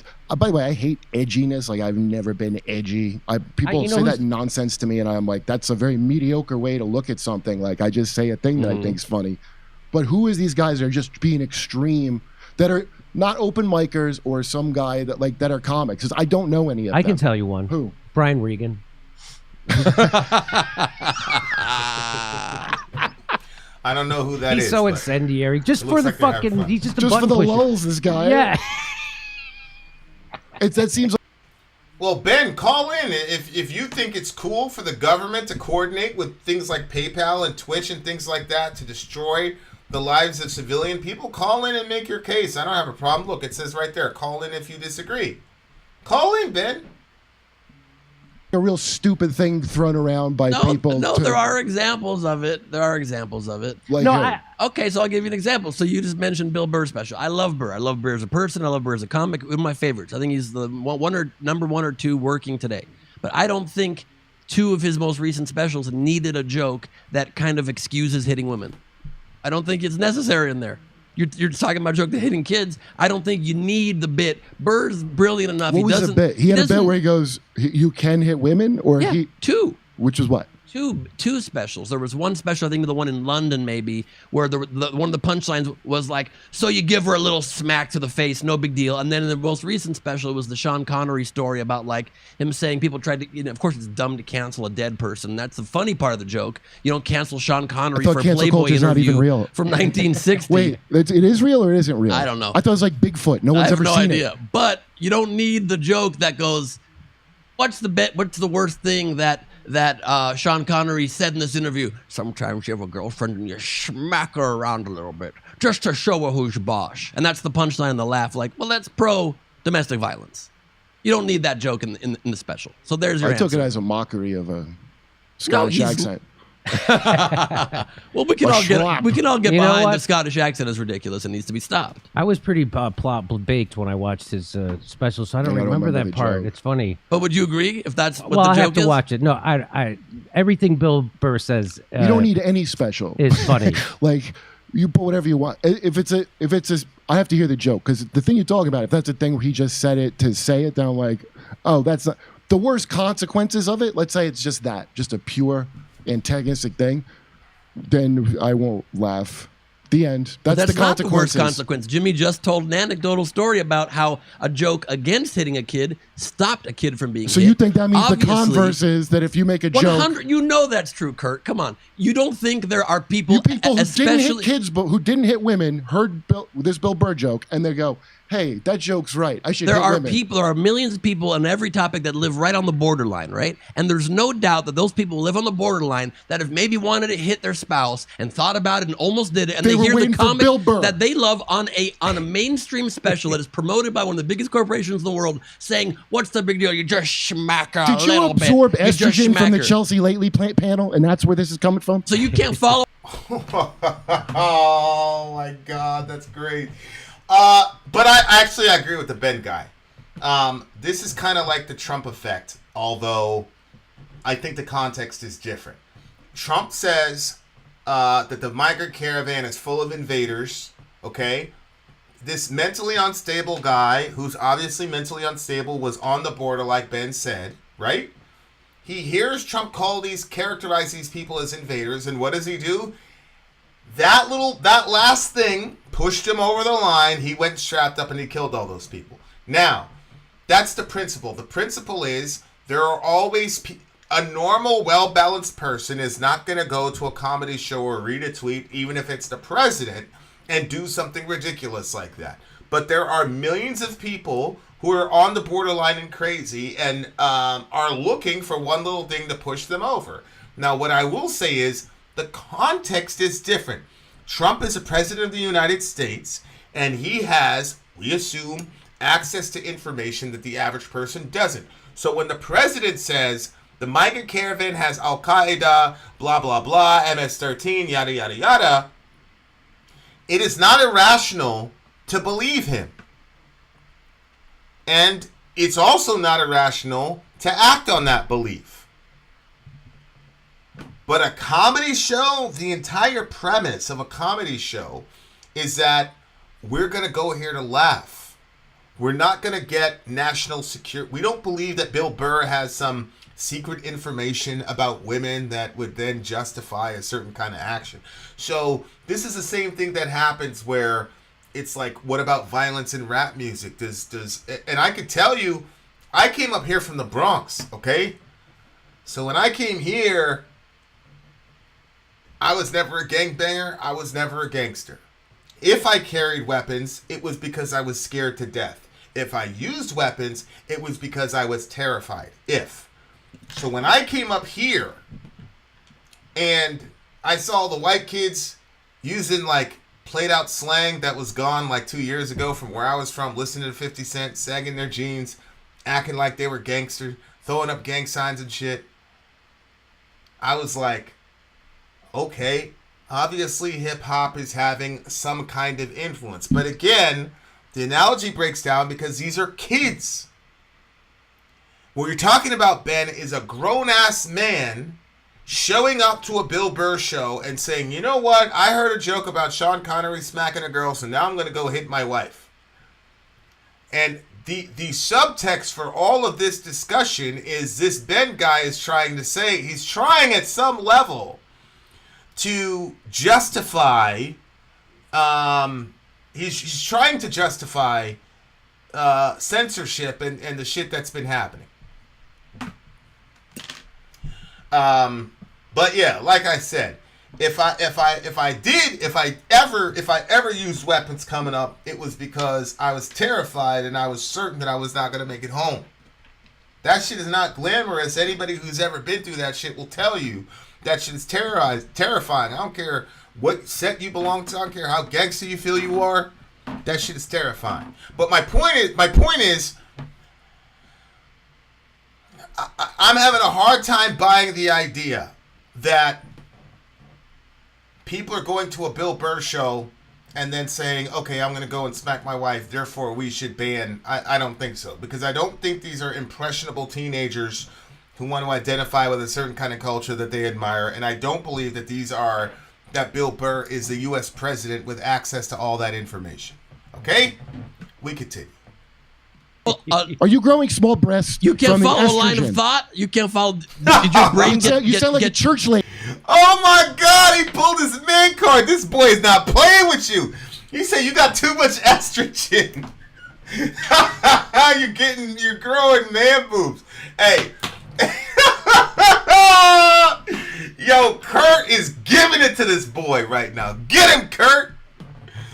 Cops' violence on citizens causes violence against cops. I agree with that 100%. Folks are too. We've been practicing a lot of restraint with those people. Hella restraint. I was at a protest. Last year. They had me speak, and we had a couple popo there, and I ended the speech. I said, "Listen, I'm gonna make a pledge to all of y'all right now that if I see a cop on your neck, I am not pulling my phone." Everybody was like, holy shit, what did this guy just say? Yeah, I said that shit. Okay, we continue. Joke's right. I should. There are women. people. There are millions of people on every topic that live right on the borderline, right? And there's no doubt that those people who live on the borderline that have maybe wanted to hit their spouse and thought about it and almost did it, and They they were hear the waiting for comic Bill Burr. that they love on a mainstream special that is promoted by one of the biggest corporations in the world, saying, "What's the big deal? You just smack a Did you little absorb bit. You just estrogen from the smack her." Chelsea Lately panel, and that's where this is coming from? So you can't follow. Are you growing small breasts? You can't from the follow a line of estrogen? thought. You can't follow. Did your brain You sound like a church lady. Did your brain Is it get like when too the kids baked listen when to you heavy shaved your metal head? and they have suicide and Dungeons and Jimmy Dragons and just Satan? explained that a joke can affect someone's action. So you don't believe So somebody you're giving me a reefer madness Let me argument. finish my point and answer it directly. You don't believe there's somebody on the brink of wanting to hit their spouse and seeing a mainstream comedian, one of the most famous on earth, make it seem like it's okay, that will then hit their girlfriend and be like, "Oh, who gives a shit? I just smacked you around a little bit." You I think that don't know. never happens? I think that zero says, cases. Yes, I'm going to go ahead and say zero cases. That shows a Hey, lack well- of your brain following common thought. No, it's just I There's grew up no in way. a crazy church. Common thought. To be honest, this is the first time I've ever heard. I've never heard that comedians can make people beat their women. I've heard rap music, and like I said, I do believe rap music influences some kind of behavior. Now, were the white kids letting off shots and carrying box cutters and shit to school and eating food and all that? No. Eating food is when they cut you, give you $1.50. No, were they doing that? No. But they were adopting certain aspects of the culture. They were talking a certain way, trying to start up their own little gang, all types of weird shit. You know, I had one of them boys trying to. I'm not gonna tell that story. Shout out to Lewiston High School. Shout out to Lewiston High School. I love white people. I'm married to white people, so I can't be mad at white people. All right, we continue. where I had this drivel said to me nonstop about how heavy metal is suicide and rap is violence and blah, blah. And it gets repackaged over and over again.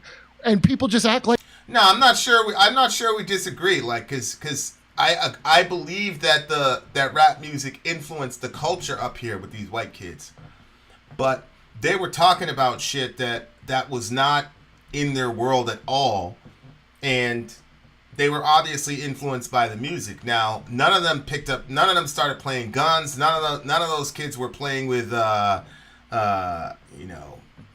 box cutters, all the shit that we were dealing with, But they were they definitely took on the persona of the culture, but it didn't influence their behavior to the point where they started doing like crazy shit, right?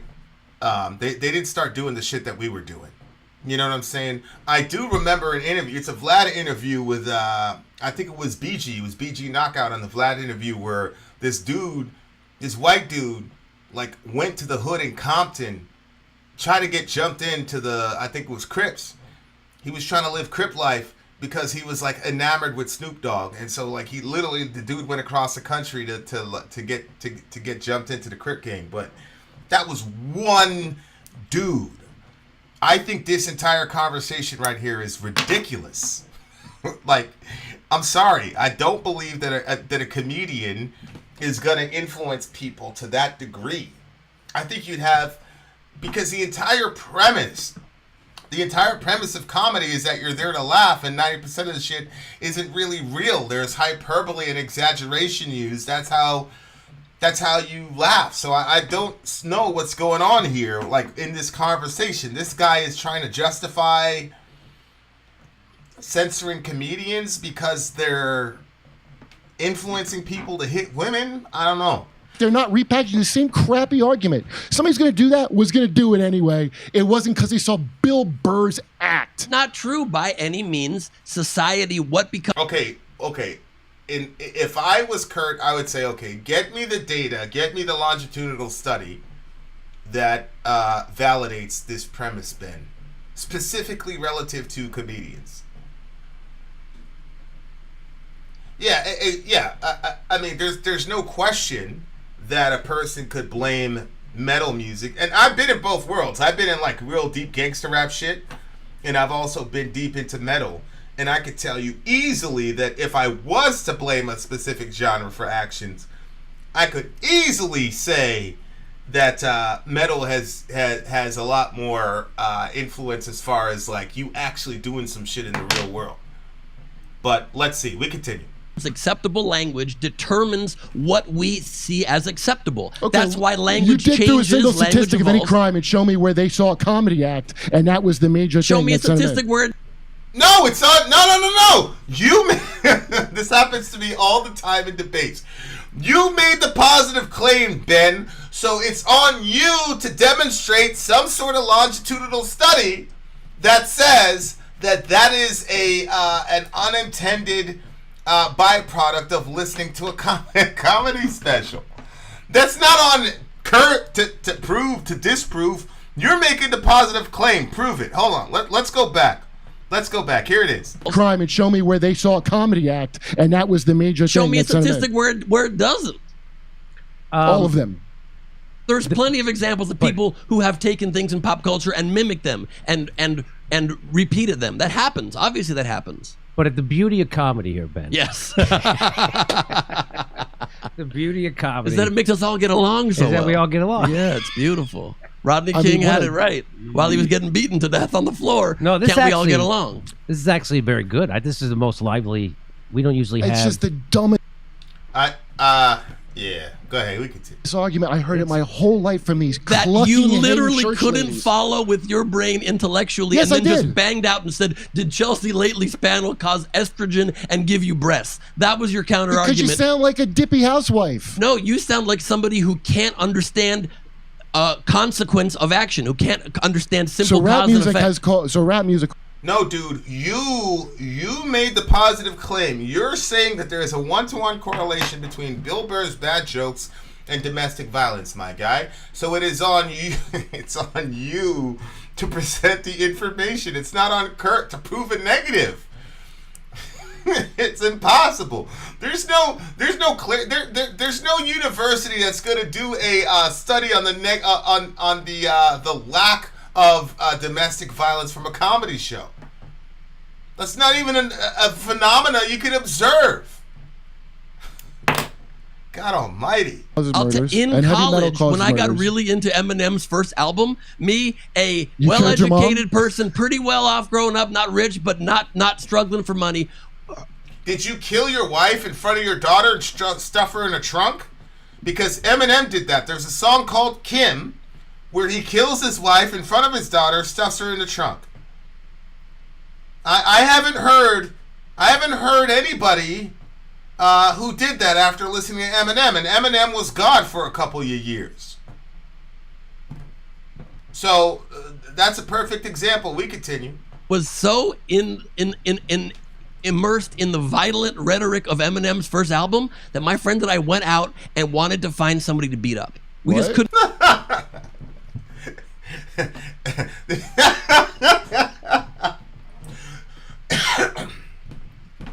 Let me get this straight.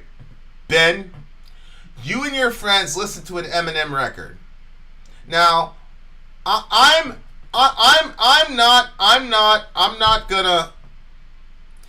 You guys go ahead and look at this fella, okay? And Eminem came out, 20 years ago? So subtract 20 years. Chris said Stan did. I see what you did there. Subtract 20 years from this guy, okay? And I don't know, maybe, you know what Mark says, he was 12. But I've known people that have done some serious damage at 12 years old. We had this dude named Sinclair. I moved into the hood, 170th and Grand Concourse in the Bronx, 4 train, stand up. And Sinclair was younger than all of us, and the hood bully, Ed, when Sinclair came around to play basketball, he got all quiet. So after I was like, yo, what's the deal with that? He's like, yo, Sinclair's he's a blood, and he's got a gun on him every time he's around. And he's kind of weird, so you got to stay on his good side, because if you set Sinclair off, them boys are going to come. Them slobs going to come for you. And the Bloods in New York didn't play. Shout out to the Crips. I love you guys, but them old 31 boys, them GKB boys, whoo! But here's my point. This man right here is listening to some Marshall Mathers. And Marshall Mathers got him to the point where him and his boys were looking for a lick. They were looking to get somebody. Let me ask you a question, dear listener.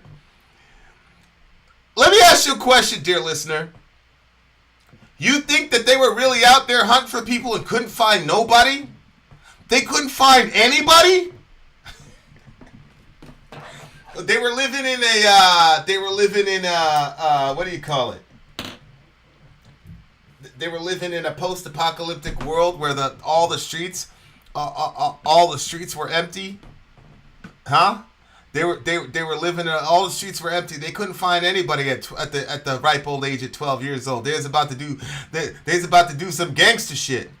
But him and his friend, they were out there walking. I ain't gonna say that. This shit is hilarious to me, bro. Exactly. My sister all reality. They couldn't find nobody? Man, you wasn't about that life, bro. Eminem didn't inspire you to go out and be violent. Eminem presented a projection of a person that you wanted to be, and you and your friends started thug strutting out on the street, but you were never about that life, bro. Because if y'all really wanted to get busy, you could have easily found somebody to get busy with. Come on, man. We continue. Rhetoric of Eminem's first album that my friend and I went out and wanted to find somebody to beat up. We just couldn't find someone that night, and we would have done it. It was empty. It was night. These otherwise, I mean, please. What song? My Name Is? That was the first. My Name Is Slim Shady. That made you get violent. You wanted to hurt folks. or the song where he was talking about getting bullied at school, that made you violent, you was out to hurt folks?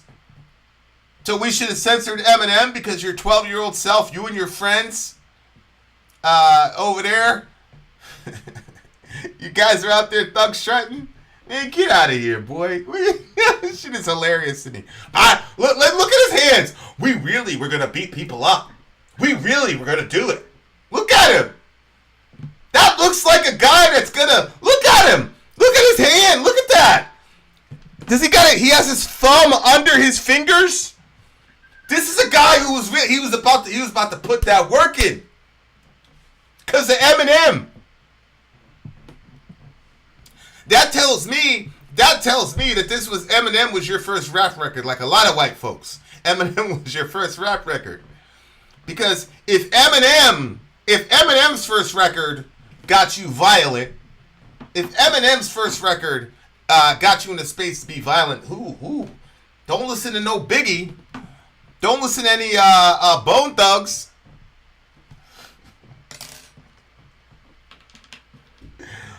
My man Big said, when I rock her and drop her, I'm taking her to knockers. And then she's resistant. Baka, baka, baka.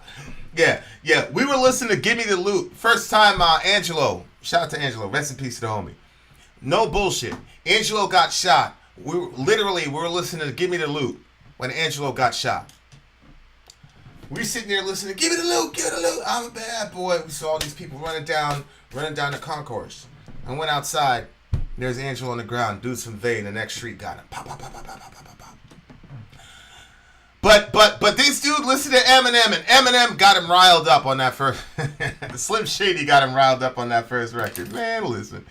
I hope Kurt comes back with some gangster shit. Go ahead, Kurt. Let me see what you're gonna say. We're so riled up. You couldn't find someone that you could take? Right. Yeah, that's correct. That's correct. We saw a lot of people. You saw a lot of... There's a motherfuckers There's a very everywhere. small range. Yeah, exactly. Exactly. Yo, I wish my wife was in here, bro. She'd be dying laughing at this dude, bro. Come on, man. Applejack. Come on, man. I was listening. Look at Jimmy. Jimmy's laughing at this boy right now. This shit is hilarious to me, bro. People that we could actually take, Jimmy. We didn't find them that night. We went home and had pot brownies. Good thing I was already at home. Yeah. Good thing Jimmy was at home. Because I'd have gotten my ass. Nah. Actually, Jimmy's a real live gangster. Yo, you saw what happened when Alex Jones showed up. Jenk, I'm not gonna say it, but Jenk, he didn't really want to smoke with Alex Jones, but Jimmy stood up there. Jimmy stood up like a real live gang. He spit on dude and everything. So Jimmy was ready to throw down. Jimmy's one of them dudes like I would want in my crew. Honestly, Jimmy was ready to do whatever needed to be done when that Alex Jones shit happened. Jimmy's on some he's on some real life shit. He spit on dude like he don't care. He was ready to go. Jenk, I'm gonna say Jenk remained professional. Even Anna was getting busy with that boy. But girls are allowed to do that because the girls never think nothing's gonna happen to them. But I'm sorry, but if he would have crept up on Jimmy, they would have. This guy is embarrassing himself right now, bro. What are we even talking about right now? How do we get to talk about the border wall and all this shit, and then this dude's war stories listening to Eminem? Come on, bro. That night.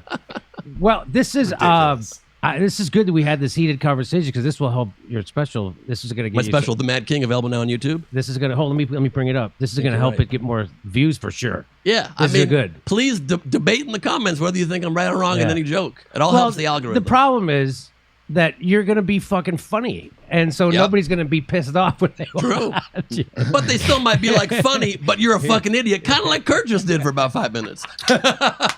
No. The censorship thing is the censorship. There's no it's not even an argument. It's already settled. I'm just gonna say what I want. What's already settled? The censorship thing. I can't believe it comes up. Its ugly head comes up, where it's like, well, you don't think Joe Biden's crappy speech that you said was good is a potentially more inciting to bad shit than the Bill Burr hour? No, it's trying to stop bad shit. Oh my God! So the president of the United States marginalizing 75 million people, saying that those people are a threat to democracy and beneath us. He basically said it was another version of that basket of deplorables. You don't think that has more potential for violence than Bill Burr? Man, where is this guy? What fucking planet is this dude on, bro? Honestly. And what drugs are you taking? Because my wife is really concerned about labor this time. And so I need to get her the type of fucking narcotics or whatever psychedelics that you're on right now, my guy, because it helps you not see reality. This shit is weird. We continue.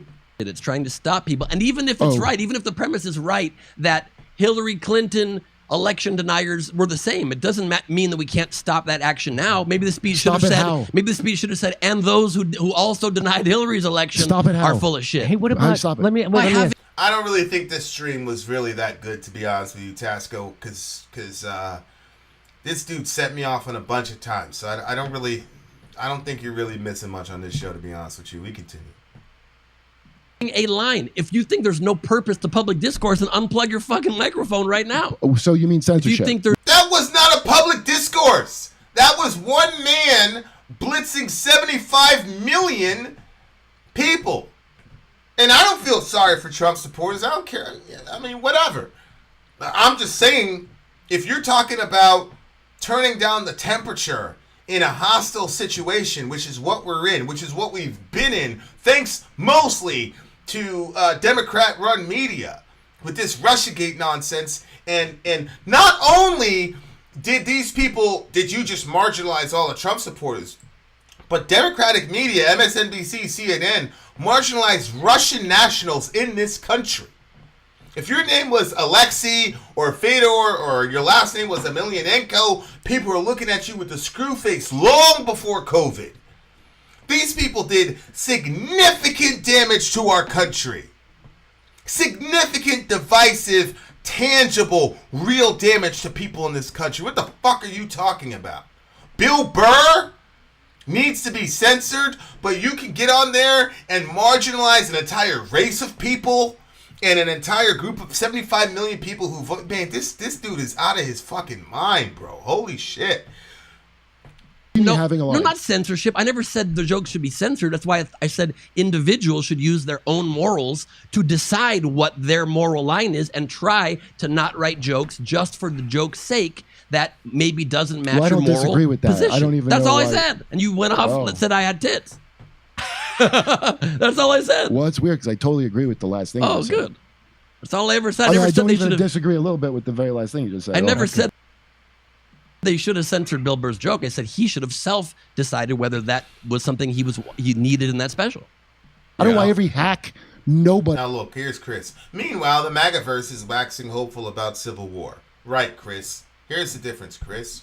You guys have already written off these MAGA people as subhuman and whatever else. They're all dumb. They're crazy, blah, blah, blah. All the shit these MAGA people say is what I expect them to say based on how you stereotype them. But you are defending a guy who threw gasoline on that fire. Let me ask you a question, Chris. Did that speech turn down the temperature and the hostility in this country, or did it turn it up? And who was that speech designed for, Chris?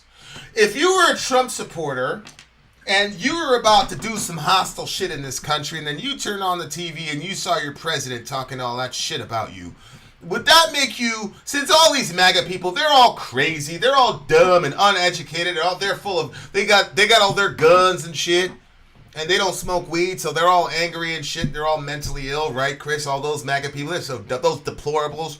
Did that speech, I'm going to see if any of you can ever be honest for 4 seconds. Chris, did that speech from Biden make it more or less likely that something would pop off in this country? Did that bring more unity or did it bring more division? Answer the question, Chris.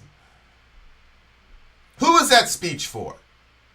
There are already people who are Democrats and on the left that already, quote, know that those MAGA people are fascists. You guys were calling them fascists as soon as Trump stepped in office, before he even passed a single law. You guys were running around saying, Trump is literally Hitler, and the MAGA hat is literally the KKK hood. Y'all don't remember saying that? So the Democrats and the people on the left already knew that the Trump supporters were all horrible Nazis. And obviously the Trump supporters already knew that they were horrible, terrible people. So who did that speech and that little section about how horrible these people were? Who did it benefit?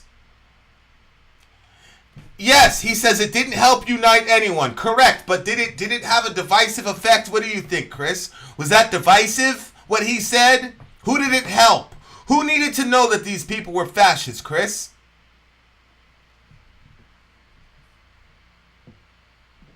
This shit is unbelievable to me. I love you to death, man. We've been talking for years, but your inability to call balls and strikes accurately with any form of objectivity is to me, that's part and parcel of the reason why progressives aren't going to win, because we're too emotional. We're too emotional. As long as somebody's shit talking Trump, you're cool with it. It doesn't matter what principles are being violated. You could take.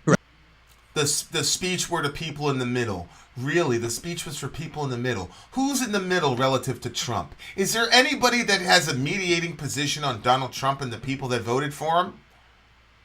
Are there people in the middle who would vote for Trump and then saw Biden marginalize 75 million Americans and said, you know what? I really need to vote for Joe Biden in 2024. You really think that that's what happened?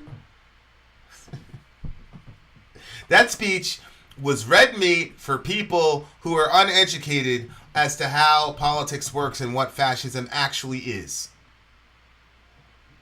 So you think it's okay to divide to divide the country even more so that Biden can get some votes from the middle.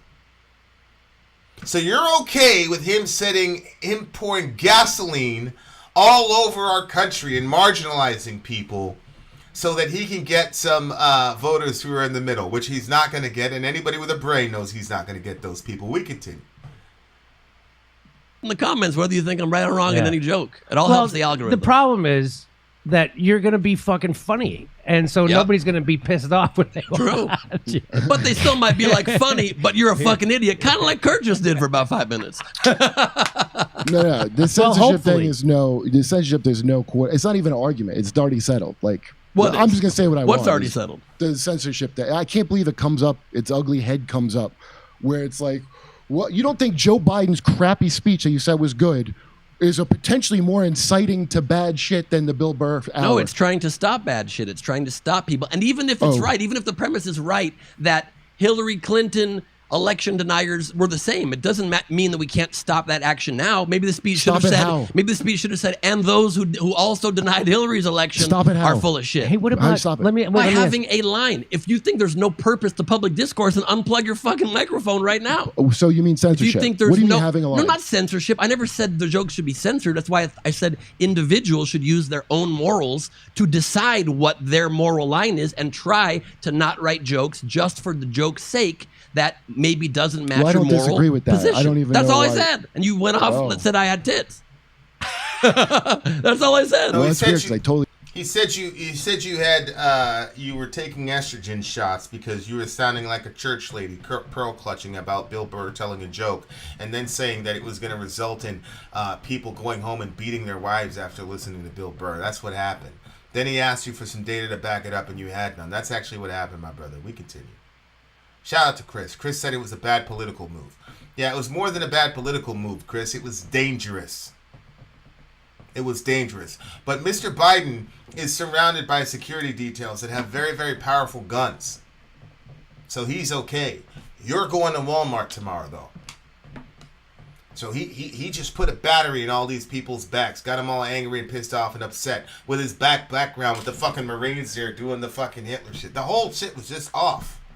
And if Trump would have done that, you would have said, what more do you need to see about fascism, man? Y'all can't be consistent. See, that's the thing. Like, that's my problem, bro. You guys can't be consistent. You know good and well you would have called it fascism and all this other shit. You would have said it was dangerous and all the rest of it. But because it's against Trump, you're going to overlook all that shit because you can't be consistent because you're a millennial and you're too emotional. I love you, but that's my assessment of this. You guys can't be consistent. You know, Chris, if Trump would have showed up with that kind of a background with the Marines back there marginalizing everybody that voted for Hillary Clinton, you know good and well what you would have said about it. We continue. You wouldn't have said, well, that's a bad political calculation by Mr. Trump. You wouldn't have said that, Chris. Can we be honest? Can we be honest? One time. Can we be honest one time? We continue. I agree with the last thing. Oh, you said. good. That's all I ever said. I never said don't they even should have. disagree a little bit with the very last thing you just said. I never okay. said they should have censored Bill Burr's joke. I said he should have self-decided whether that was something he needed in that special. Again, I'm going to have to. I got. Just real quick, I don't care if Jimmy Dore had cops in his family. That actually tells me, that actually gives him more credibility when he says all cops are bad, because that tells me that he has firsthand knowledge of it. So this whole Jimmy's a grifter and blah blah blah, and the proof is that his family are cops or whatever. It's ridiculous. We continue. You can play the joke right now. Play it on you. Play it on YouTube. How would I find it? Sean Connery joke, Bill Burr. No, Ben. See, this is the problem with our generation.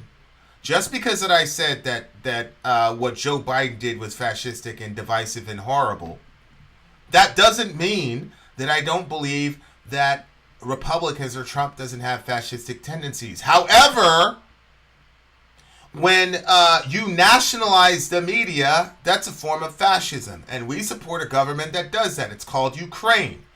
When you deplatform political opponents, that's a fascistic move. That's what happened in Ukraine. Everybody that was against war got deplatformed from their little political apparatus there. Ben, those are facts. There are actual Nazis over there that Mr. Biden is supporting to the tunes of billions of dollars. Ben, our FBI, the Federal Bureau of Investigation, went to social media apparati in order to get them to manage speech, and social media is currently the public square. Ben, these people violated our free speech. No, when a private company has their own TOS, that's completely fine. But the minute that private company gets in bed with the fucking government, that is now fascism. You're controlling speech in order to control thought. Those are facts, Ben. But people like you and Chris and the rest of y'all can never admit it because you don't like Trump and you don't want to hear what they have to say. Because you don't believe they should be able to say things you don't want to hear. And that's the reason why progressives are going to constantly lose. Because there's no way to win that way. You cannot convince people who have been acclimatized to being able to speak freely, you cannot convince them that that's okay. They're going to respond. And here's Chris. One side is advocating for fair elections and rule of law, and one isn't. Chris, that's a fucking lie, Chris. No, they are not. It is not a fair election if the voters are purposely lied to. The intelligence apparatus in this country lied about Joe Biden, his son, and the laptop, and social media worked in concert to stifle that information. That is not a free and fair election. That is not according to the rule of law. You are delusional. That's not true. Why can't you guys be consistent?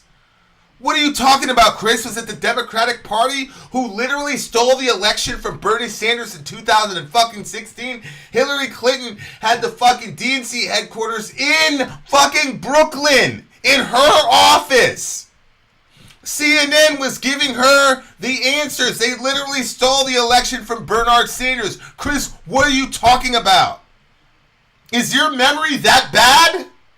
This is the shit that kills me. The gaslighting and the revisionist history. Chris, that's bullshit. No, they do not believe in free and fair elections, Chris. No, they don't. They don't believe, the Democrats don't believe it in America, and they certainly don't believe in it in fucking Ukraine. And I know you don't give a fuck about Ukraine because you're not there dealing with that bullshit. But they don't care about free and fair elections. You are now either not watching the news or you're just straight up lying now. Now you're lying. They do not believe in free and fair elections, Chris. What are you talking about? We continue. I'm sure it's right there. Okay, we'll go to a break and come back. But, Sure. I'm picking a fight now with Bill, and I didn't want that, but all right. No, I've seen Bill Burr. Like I said, he does jokes that politically I don't I oppose, but they're funny. Yeah, And I love him. I laugh hysterically at him. Well, I appreciate the way he's twisting that, and because it's always about a perspective. It's always like, well, if you look at it like this, then it's funny, or if you look at it like that, then it's funny, or you look, and that's what that's what I see him doing. Here, Chris. And I can't believe.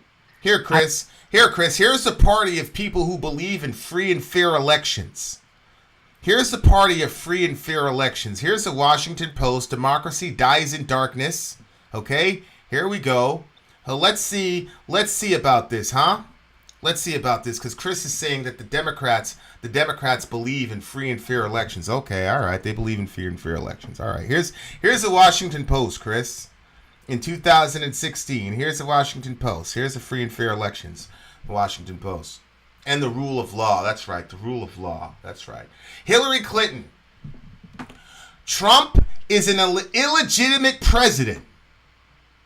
That's the Washington Post, 26 September 2019. He's an illegitimate president. I thought you guys believed in free and fair elections and the rule of law. Chris, what happened? What happened? I thought they believed in the rule of law. Now here's Chris. Democrats are purging voter rolls in Georgia? Chris, number one, get me the information that says that. Number two, how does Republican corruption negate Democrat corruption? You said that they believed in free and fair elections, Chris. And instead of dealing with the points that I specifically gave you when I talked about Hillary's actions in 2016 and her quote that I just gave you, instead of dealing with that, you're saying, well, what about the Republicans? The Republicans are corrupt as fuck, Chris. Now deal with the fact that you just said that the Democrats are not corrupt because they believe in free and fair elections and the rule of law. Please address that. Please address that we've got billions of dollars sent to a country that nationalized their media and literally destroyed and murdered political opponents.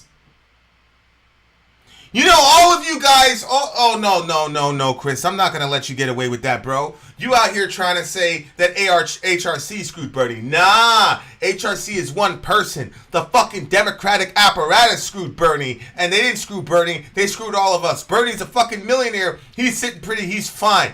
They screwed the American people, Chris. They took from us a person that was actually going to do something for us, Chris.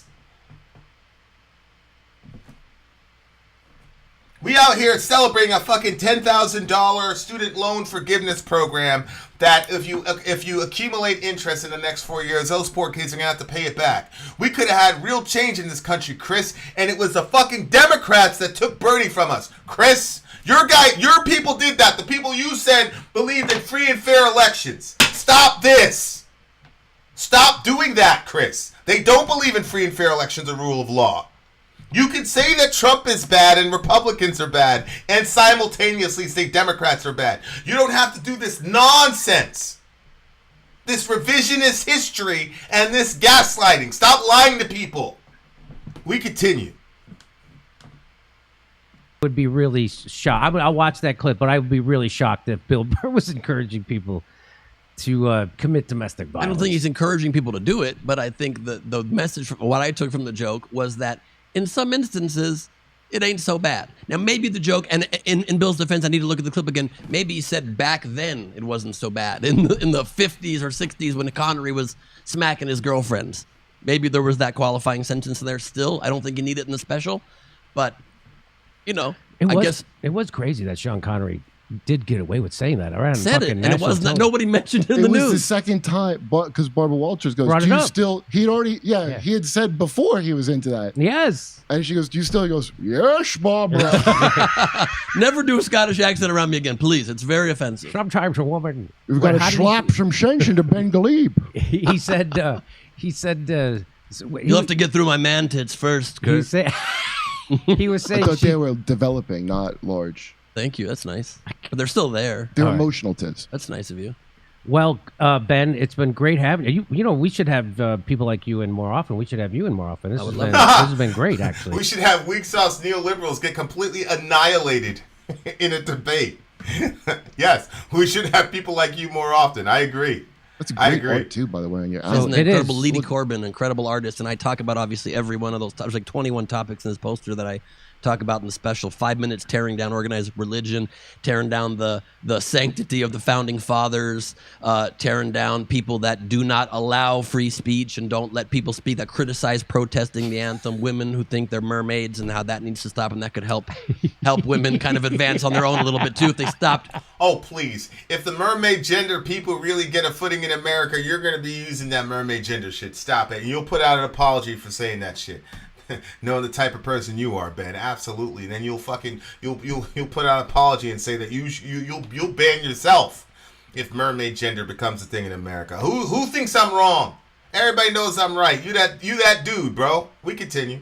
Wanting to be mermaids. Do you want equality? Also, don't be mermaids. We should give you equality, but don't also want to not have legs and be a fish creature. Stuff like that. Do you need a lot of mermaid type?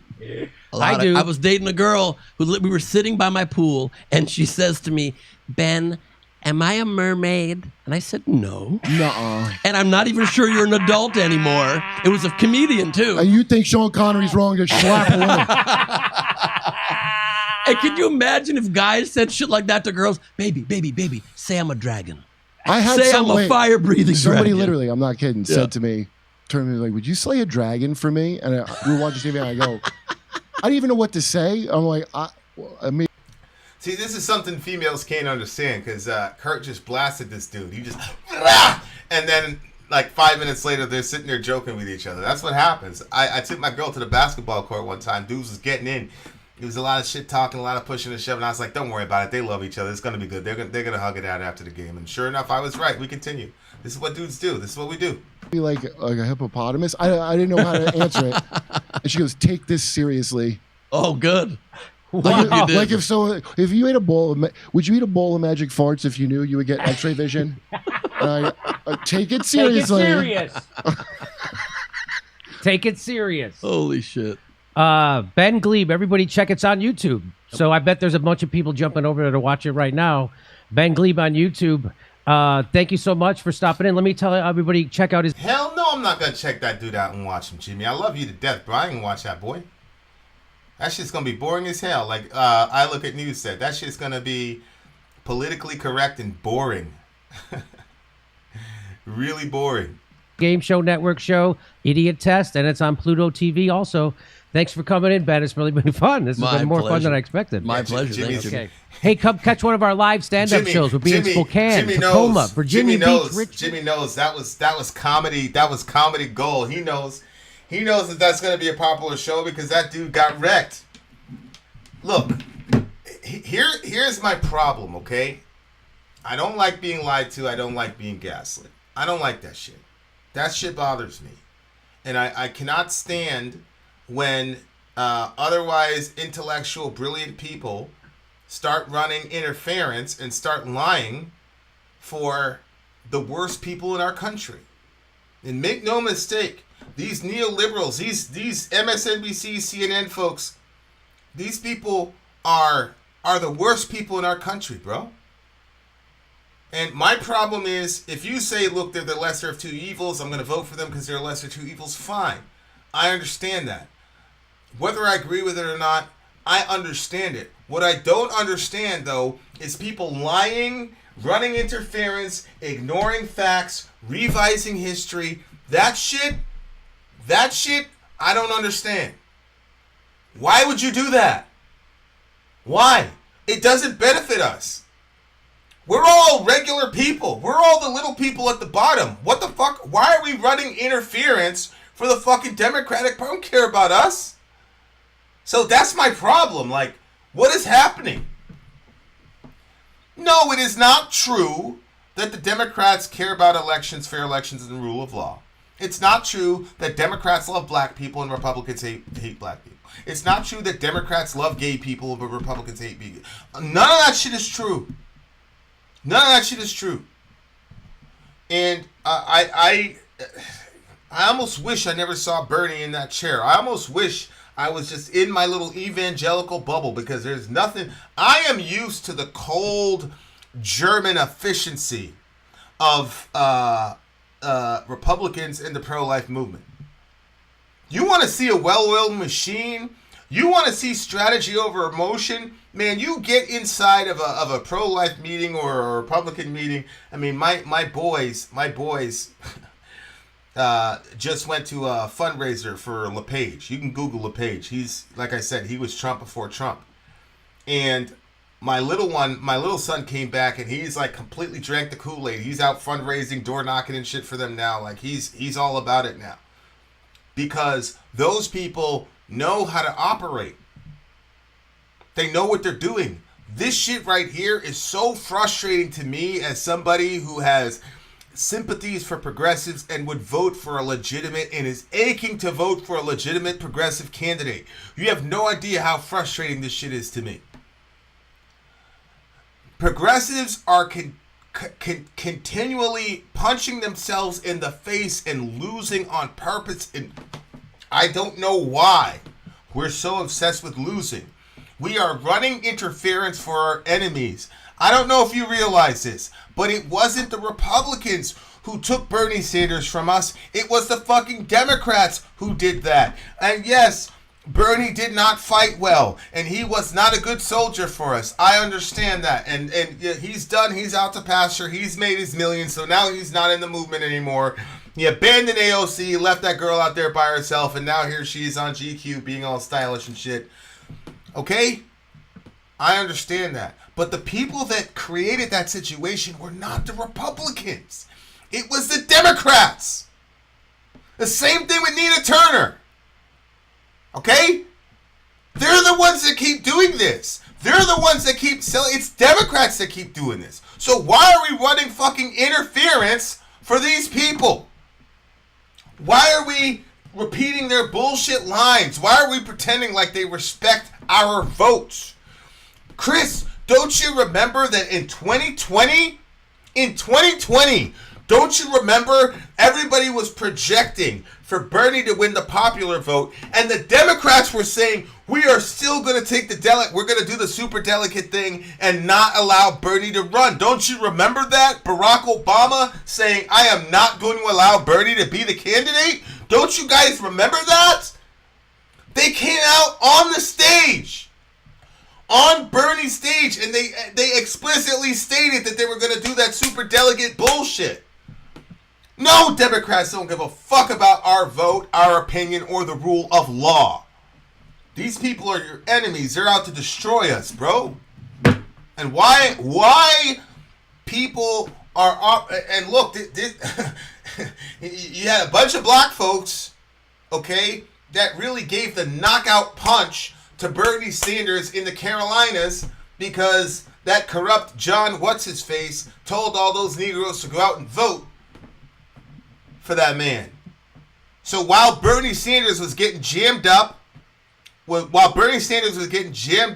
and thrown in the paddy wagon for engaging in sit-ins in the 60s and 70s when the shit wasn't cool, while Bernie was getting jammed up, Biden was talking about how he didn't want his kids to inherit a racial jungle and working with Strom Thurmond, the fucking Grand Wizard of the KKK, to get fucking black kids off of the school bus. You shouldn't send your black kids to them white institutions in the first place, but that's a different discussion. Yeah, if you can, don't send your black kids to no fucking white public. What's wrong with you? But that's a separate discussion. But I don't understand this shit. Bernie would have lost in 2020. He would have won in 2016. Bullshit. Bernie would have lost in 2020, but fucking Joe Biden beat Trump, but Bernie would have lost in 2020. Fuck out of here. No, he would not have lost in 2020. No, he would not. But I don't even care. I don't care about any of that shit. I was done with Bernie by 2020. I told you guys done with Bernie. Once he started stumping from Hillary in 2016, I was out. But my issue with you is you, Chris. You saying all this bullshit that you said on this stream. When you said that the Democrats care about your vote and the rule of law, that's fucking bullshit. That's not true. That's a lie. Why are you lying for these people? That's my problem. You said the Democrats care about votes and rule of law. No, the fuck they don't. They spat in the face of the rule of law during the entire Russiagate bullshit, Chris. They don't give a fuck about the rule of law, and they don't care about your vote. Nah, bro. I'm sorry, but that's my problem. Joe Biden, I'm going to tell you guys this one story, then I got to get out of here because I want to spend some time with my wife. Plus, we're watching this show on Netflix about this girl in a cult. Listen, Chris. The Democrats have demonstrated over and over again who they are. Now I'm going to tell you guys a little story. Here's a story. Please address Tasco's point above, Chris. But I'm going to tell you guys a little story. It's story hour over here in Middle America with Vin and Sori. Let me get the music going. Let's see. Let's get some music. Yeah, Delaney, the girl was in a cult. In this show. All right. So we're going to play some story hour. This is a story that one of my Lebanese friends told me. Shout out to the big homie. Shout out to the big homie, Umar. Radiallahu anhu, buddy. I'll see you again, inshallah. But here's the story. Here's the drag queen story hour. Yeah, I should do a dress and drag. Hold up. I'm gonna hold on. Yeah, we about to get really real up in here. Check this shit out, guys. Hold on.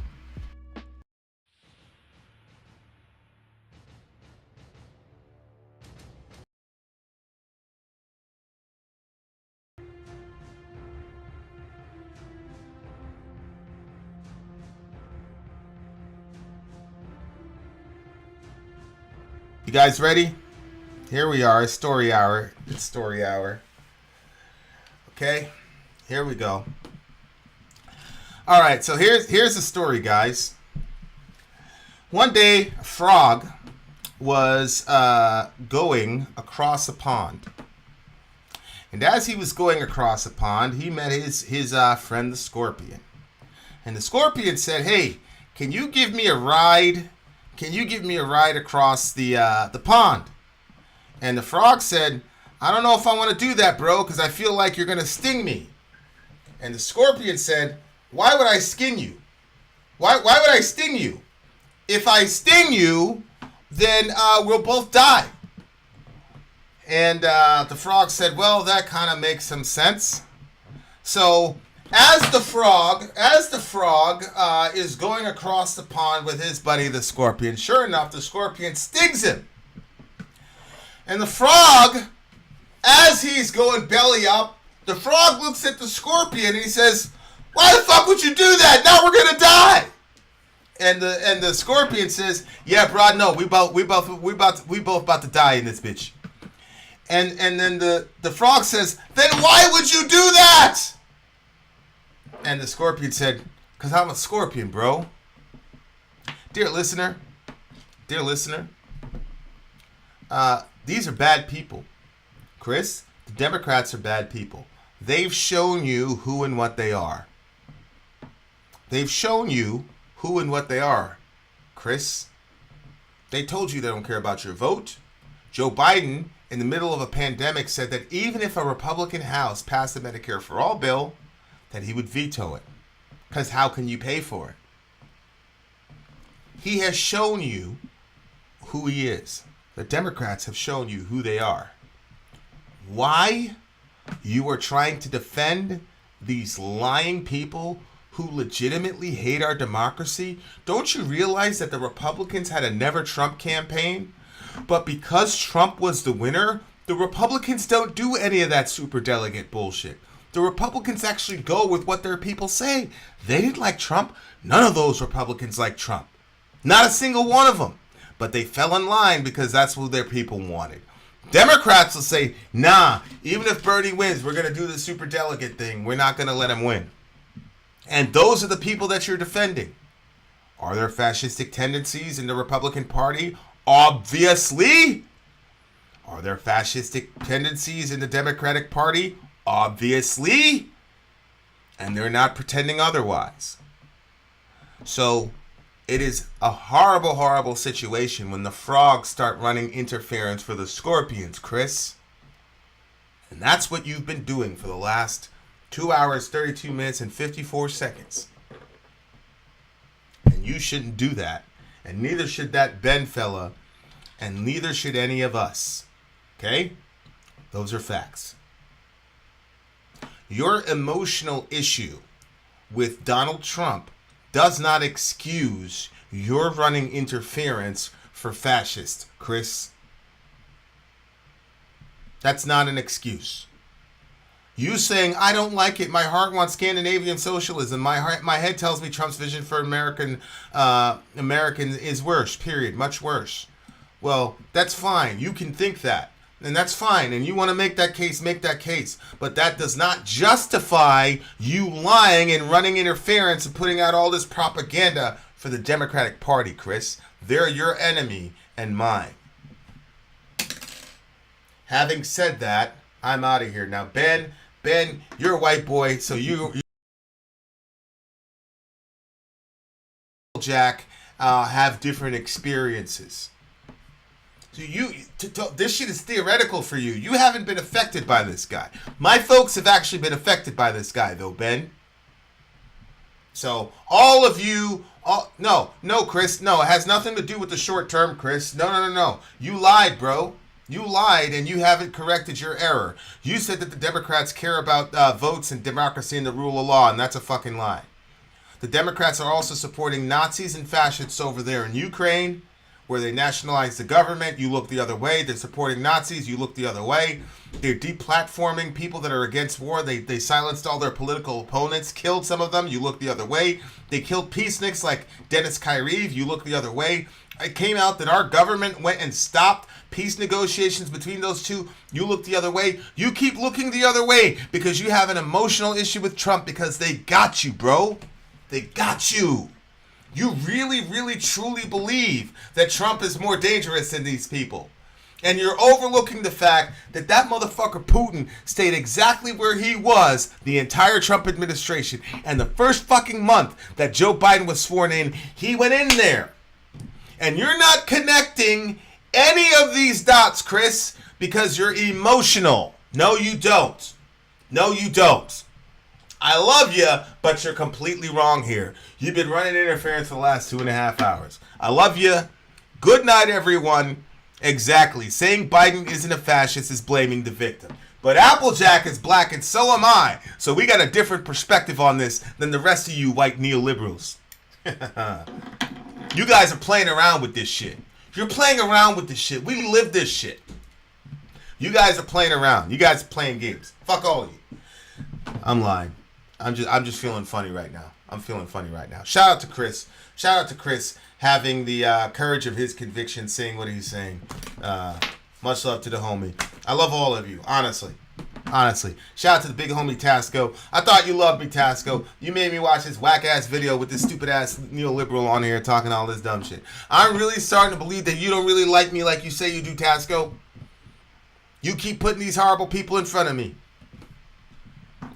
And yeah, we gotta go to Arcane. We gotta go to Arcane. But Sori pulled the plug. I gotta get out of here. Shout out to the big homie Applejack. I love my brother. Long live Pilly. Fuck all the ops. Real shit. That's my dog. That's my dog. For real, for real, for real. So long live the gang. Love all you beautiful people. I gotta get out of here. I love you all. Hopefully my wife is still awake. We can watch some TV. Inshallah. Being out. Yeah, you sent me an email, the one at DeSantis. I'm going to respond back to you, homie. I'm out of here, Ian Kirby. Much love to all you beautiful people. There's 69 people in the chat, by the way. In, out. Love your neighbor. Take care of each other. Middle America, we are the media. Until next time, guys. This means I love